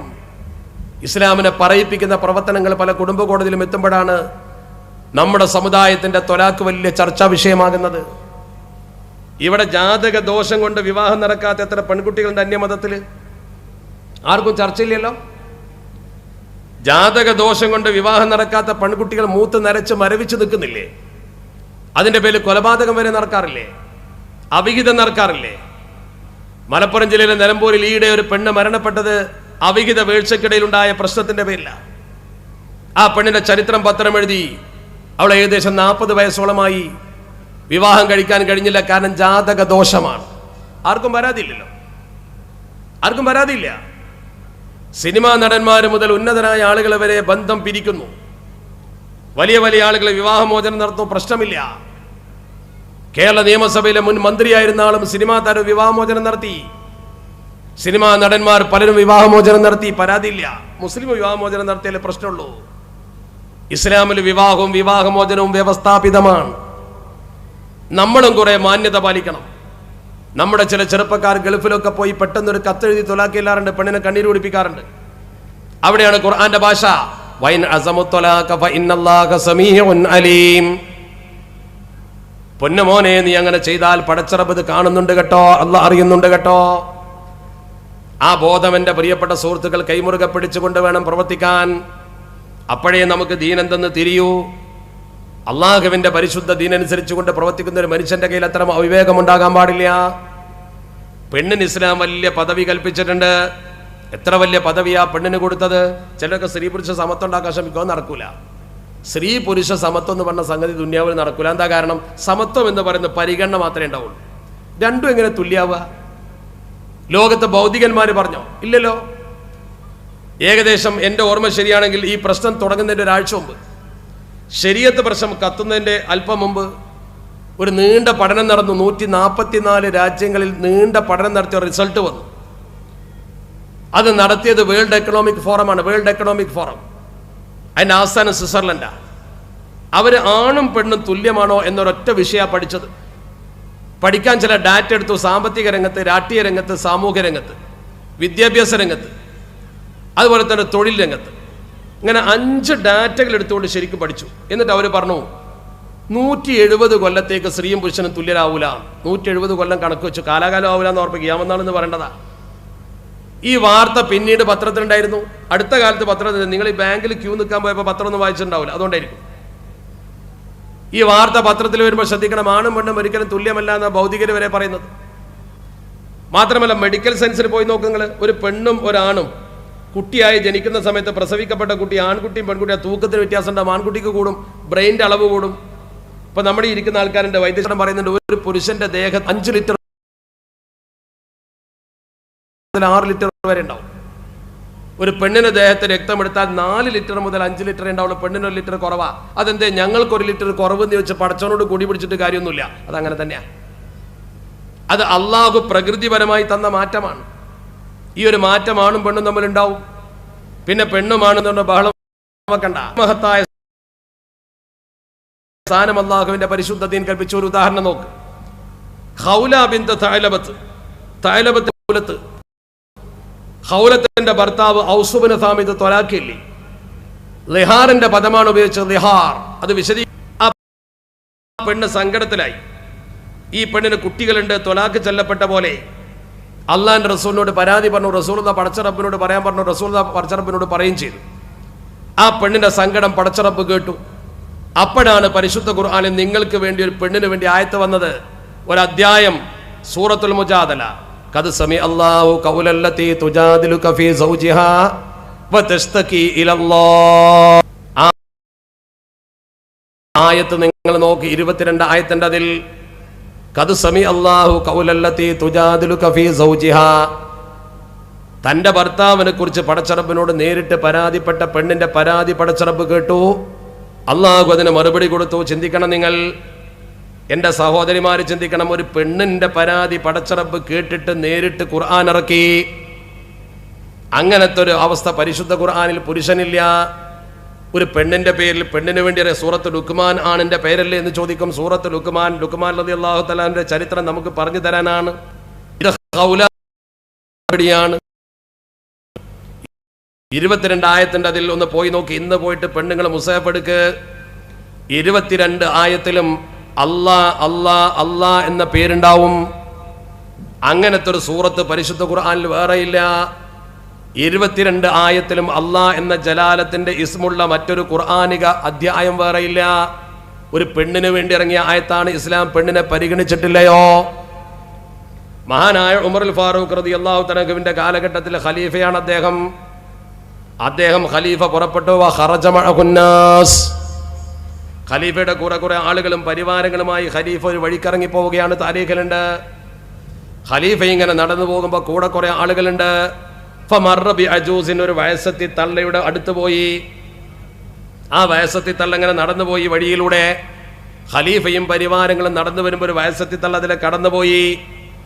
വയസ്സത്തി തള്ളയെ കണ്ടപ്പോൾ ഉമർ തങ്ങൾ തന്റെ വാഹനപ്പുറത്ത് നിന്നിറങ്ങി. ഫജഅല യുഹദ്ദിതുഹാ വതുഹദ്ദിതുഹു, ഖലീഫ അങ്ങോട്ടും ആ പെണ്ണ് ഇങ്ങോട്ടും സംസാരിക്കാൻ തുടങ്ങി. ആ വയസ്സത്തി തള്ളയും ഖലീഫയും പരസ്പരം സംസാരിച്ച് കുറെ കാര്യങ്ങൾ പറഞ്ഞു. കൂടെ നിൽക്കുന്നവരിങ്ങനെ അന്തം വിട്ട് നോക്കി നിൽക്കുന്നു. ഇസ്ലാമിന്റെ ഖലീഫ ഒരു വഴിപോക്കയായ പെണ്ണിനോട് സംസാരിക്കുന്നു, അതും ഒരു തള്ള, അജൂസ്. അപ്പോൾ കൂട്ടത്തിലുണ്ടായിരുന്ന ഒരു ഉദ്യോഗസ്ഥനാകുന്ന അദ്ദേഹത്തിന്റെ പരിവാരത്തിൽപ്പെട്ട ഒരാൾ ചോദിച്ചു, യാ അമീർ അൽ മുഅ്മിനീൻ, ഓ ഇസ്ലാമിന്റെ ഖലീഫയെ, നിങ്ങൾ എന്ത് പണിയാണ് ചെയ്യുന്നത്? നിങ്ങൾ ഈ ജനങ്ങളെ മുഴുവൻ തടഞ്ഞു വെക്കുകയാണോ? ഫി ഹാദിഹിൽ അജൂസ്, ഈ പെണ്ണിന് വേണ്ടി, ഈ ഒരു പെണ്ണിന് വേണ്ടി നിങ്ങൾ ഈ ജനങ്ങളെ മുഴുവൻ തടഞ്ഞു വെക്കുന്നുവോ? ഗൗരവത്തിലാണ് ആ ചോദ്യം. ആ ചോദ്യം അങ്ങ് കേട്ടപ്പോൾ ഖലീഫയുടെ തലക്ക് പിടിച്ചു. ഖലീഫക്ക് ദേഷ്യം പിടിച്ചു. മഹാനായ ഖലീഫ പറഞ്ഞു, വൈലക്, നിനക്ക് നാശം, നിനക്ക് നാശം. നീ എന്ത് വൃത്തികേടായി ചോദിച്ചത്? ആരായി പെണ്ണ് നിനക്കറിയോ? ഹാദിഹി ഖൗല ബിൻത് തഅലബ, ഇത് ഖൗലത്താണ്, തഅലബത്തെയാണ്. അല്ലത്തി സമി അല്ലാഹു ശക്വാഹാ മിൻ ബൈനി ഫൗകി സബ്ഇ സമാവാത്. എടാ, 7 ആകാശത്തിന്റെ അപ്പുറത്തേക്ക് ഈ പെണ്ണിന്റെ ശബ്ദം പടച്ചറബ് കേട്ടടാ. ആ പെണ്ണിന്റെ പരാതിക്ക് പടച്ചറബ് ആയത്തിറക്കിയിട്ടുണ്ടടാ എന്ന് പറഞ്ഞപ്പോ ആ സ്വഹാബി പിന്നെ മിണ്ടിയില്ല. പിന്നെയാണ് മിണ്ടിയില്ല. ഉമറുൽ ഫാറൂഖ് തങ്ങൾ അത് പറഞ്ഞതോടെ അയാൾ നിർത്തി. അത്ര വലിയ പദവി പെണ്ണുങ്ങൾക്ക് കൊടുത്ത മതമാണ് അള്ളാഹുവിന്റെ പരിശുദ്ധ ദീൻ. ലോകം മുഴുവൻ പെണ്ണുങ്ങളെ കുറ്റം പറഞ്ഞപ്പോഴും പരിശുദ്ധ പ്രവാചകർ പറഞ്ഞു, അദ്ദുന്യാ കുല്ലുഹാ മതാഅ്, ദുന്യാവ് മുഴുവൻ സൽ വിഭവമാണ്. വഖൈറു മതാഇ ദുന്യാ അൽ മർഅതു സ്വാലിഹ, ദുനിയാവിലെ ഏറ്റവും നല്ല സമ്പത്ത്, ഏറ്റവും നല്ല സാധനം, ചരക്ക്, നല്ല വിഭവം, സച്ചരിതയായ പെണ്ണാണ്. അഷ്റഫുൽ ഖൽഖ് മുഹമ്മദ് മുസ്തഫ സ്വല്ലല്ലാഹു. എന്താണ് പറഞ്ഞ വാക്കിന്റെ ഒക്കെ ഗൗരവം നോക്ക് നിങ്ങൾ. കനകം മൂലം, കാമിനി മൂലം, കലഹം പലവിധം ഉലകിൽ സുലഭെന്ന് പാടുകയാണ് ഇവിടെ കവികൾ. അന്യമതത്തിലംഗം തന്നെ. മഹാഭാരതത്തിലെ ഒരു പരാമർശമുണ്ട്. ഭീഷ്മർ യുധിഷ്ഠിരനോട് പറയാൻ, എന്താ പറയണെന്നറിയോ? സ്ത്രീകളെപ്പോലെ പാപ്പിയായ വസ്തുവൊന്നില്ല നന്ദന, കത്തും തീയാണ് പെണ്ണുങ്ങൾ മയമായകളാം വിഭോന. ഓ, എന്താണ് ആ ഗൗരവം എന്നറിയോ? കത്തും തീയാണ് പെണ്ണുങ്ങൾ എന്നാ പറഞ്ഞു. ചിലപ്പോൾ കത്തും. സരിത കത്തിച്ചില്ലേ? ആകെ കത്തിയല്ലോ. ഒരു ഗവൺമെന്റ് പോലും കത്തിപ്പോയി. അങ്ങനെയൊക്കെ ഉണ്ടാവും ചിലപ്പോൾ. ഞാൻ പറഞ്ഞു വരുന്നത്, അങ്ങനെ പറഞ്ഞവരുണ്ട്. അപ്പോഴും പരിശുദ്ധ ഹബീബ് അഷ്റഫുൽ ഖൽഖ് മുഹമ്മദ് മുസ്തഫ സ്വല്ലല്ലാഹു അലൈഹി വസല്ലമ തങ്ങൾ പറഞ്ഞ എന്താ? ഒരു മനുഷ്യൻ ഒരു പെണ്ണിനെ വിവാഹം കഴിക്കുകയാണെങ്കിൽ അഫ്ളലുമാ യക്നിസുൽ മർഅ, ഒരു മനുഷ്യൻ നേടുന്നതിൽ വെച്ച് ഏറ്റവും വലിയ വിഭവം എന്താ? അൽ മർഅത്തു സ്വാലിഹ, സച്ചരിതയായ പെണ്ണാണ്. ഒരു മനുഷ്യൻ നേടുന്ന നിധിയിൽ വെച്ച് ഏറ്റവും നല്ല നിധി സച്ചരിതയായ പെണ്ണാണെന്ന് ഇസ്ലാം അപ്പോഴും പെണ്ണിന് കൊടുത്ത പദവിയുണ്ടോ? ആ ഒരു അവസ്ഥയാണ് ഇസ്ലാമിന് പെണ്ണിന്. അതുകൊണ്ട് പെണ്ണിന്റെ പേര് പറഞ്ഞിട്ട്, പെണ്ണിന്റെ കണ്ണീരൊപ്പുന്ന പ്രശ്നം പറഞ്ഞിട്ട് ഈ സമുദായത്തിൽ ഒരിക്കലും പെണ്ണിന് ബുദ്ധിമുട്ടുണ്ട് എന്ന് പറഞ്ഞിട്ട് ശരീഅത്ത് മാറ്റാൻ വരണ്ട. ഞങ്ങളെ സ്ത്രീകൾക്ക് ആർക്കും അതുകൊണ്ട് പരാതിയില്ല. ഞങ്ങളുടെ ഈ രാജ്യത്തിന്റെ മോചനത്തിന് വേണ്ടി സമരം ചെയ്ത് മരിച്ചു വീണവരുടെ പിന്മുറക്കാരാണെങ്കിൽ ഉറപ്പാണ് ആ ആദർശം ഉയർത്തിപ്പിടിച്ചുകൊണ്ട് ഒരു കയ്യിൽ പരിശുദ്ധ ഖുർആനും മറുകയിൽ ഇന്ത്യൻ ഭരണഘടനയും പിടിച്ചുകൊണ്ട് ഞങ്ങൾ മുന്നോട്ട് പോകും. അത് തകർക്കാനും സൗഹൃദം തകർക്കാനും ആര് ശ്രമിച്ചാലും മുസ്ലിം ഉമ്മത്ത് അത് അനുവദിച്ചു കൊടുക്കുന്ന പ്രശ്നമേയില്ല. അതാണ് ഞങ്ങൾക്ക് ഇവിടെ പ്രകടമാക്കാനുള്ളത്. ഞാൻ എൻ്റെ വാക്കുകൾക്ക് വിരാമം കുറിക്കുകയാണ്. കാരണം ഇത് തുറന്നുകൊണ്ടിരിക്കുന്ന ഒരു പരിപാടി അവിടെ ഒരുപാട് ഉസ്താദുമാരെ നിങ്ങൾ അഭിസംബോധന ചെയ്യാനുണ്ട്. എനിക്കാണെങ്കിൽ വളരെ ദൂരെ തിരിച്ചു പോകുവാനുമുണ്ട്. ഞാനൊരു 9 മണി വരെ പ്രസംഗിക്കാമെന്ന് ഏറ്റുകൊണ്ടാണ് വന്നത്. കാരണം അതിൻ്റെ ശേഷം ഇവിടെ 8 മണിക്ക് തന്നെ പ്രസംഗിക്കേണ്ട ആളുണ്ട്, അദ്ദേഹം എത്തിയിട്ടുണ്ടാകുമെന്ന് ഞാൻ മനസ്സിലാക്കുന്നു. അവസാനമായി എനിക്ക് സഹോദരങ്ങളോട് വളരെ വിനയപുരസ്വരം ആത്മാർത്ഥമായി അഭ്യർത്ഥിക്കാനുള്ളത്, ഇത് സംഘടിപ്പിച്ചിരിക്കുന്ന നമ്മുടെ സമത്വ കേരള ജംഇയ്യത്തുലമയുടെ ചുണക്കുട്ടികളാണ്. സമത്വയുടെ പ്രിയപ്പെട്ട SKSFന്റെ പ്രിയപ്പെട്ട ചുണക്കുട്ടികൾ. ആ ചുണക്കുട്ടികൾക്ക് ആവശ്യമുള്ള ഉപദേശങ്ങളും നിർദ്ദേശങ്ങളും ഒക്കെ സമത്വ കേരള ജംഇയ്യത്തുലമയുടെ ആലിമീങ്ങൾ നൽകുന്നു. അവരത് നെഞ്ചേറ്റിക്കൊണ്ട് ചൈതന്യധന്യമായ പ്രവർത്തനങ്ങൾ കേരള ജംഇയ്യത്തുലമയുടെ പ്രതിഭാസമ്പന്നരായ ചെറുപ്പക്കാർ ഇങ്ങനെ ഒരു ലക്ഷ്യം മുൻനിർത്തിക്കൊണ്ട് നിങ്ങൾ മുമ്പിൽ വരുമ്പോൾ നിങ്ങൾ അവർക്ക് വേണ്ടതൊക്കെ ചെയ്തു കൊടുക്കണം. കാരണം ഇതിനു വേണ്ടി വല്ലതും നമ്മൾ ചെയ്താൽ അത് പണ്ട് കാലത്ത് നമ്മളെ നയിച്ച മഹത്തുക്കൾ അവർ പോയ വഴിയിലൂടെ ഈ ഉമ്മത്തിനെ നടത്താനുള്ള ശ്രമമാണ്. യാ അയ്യുഹല്ലദീന ആമനുത്തഖുല്ലാഹ വകൂനൂ മഅസ്സാദിഖീൻ. നേരത്തെ ഇവിടെ സൂചിപ്പിച്ചില്ലേ അധ്യക്ഷൻ, നല്ല രീതിയിൽ ഈ സമൂഹത്തെ നയിക്കുന്ന സാദിഖീങ്ങളായ പണ്ഡിതന്മാർ, വല്ലദീ ജാഅ ബിസ്സിദ്ഖി വസദ്ദഖ ബിഹി, സത്യം കൊണ്ടുവരികയും സത്യസാക്ഷികളാവുകയും ചെയ്ത ആളുകൾ, ഉലൈക ഹുമുൽ മുത്തഖൂൻ, അവരാണ് പടച്ചറബിനെ ഭയപ്പെടുന്ന ആളുകൾ. ആ പടച്ചറബിനെ ഭയപ്പെടുന്ന സത്യസന്ധരായ പണ്ഡിതനിരക്കൊപ്പം ഒരുമിച്ച് നിന്നുകൊണ്ട് സമത്വയുടെ സന്ദേശം ഉയർത്തിപ്പിടിച്ചുകൊണ്ട് മുന്നോട്ട് പോകാൻ ഈ തില്ലങ്കേരിയിലെ പ്രതിഭാസമ്പന്നരും പ്രഗത്ഭരുമായ നേതാക്കൾ നിങ്ങളെ നയിക്കുമ്പോൾ നിങ്ങൾ അതിനുവേണ്ടി കൂടെ നിൽക്കണമെന്ന് മാത്രം അഭ്യർത്ഥിച്ചുകൊണ്ട് അല്ലാഹു റബ്ബുൽ ഇസ്സത്ത് നമ്മുടെ ഒരുമിക്കലും അതുപോലെ തന്നെ നമ്മുടെ ഈ പിരിയലും ഒരു നല്ല സൽക്കർമ്മമായി നമുക്ക് രേഖപ്പെടുത്തി തരുമാറാവട്ടെ.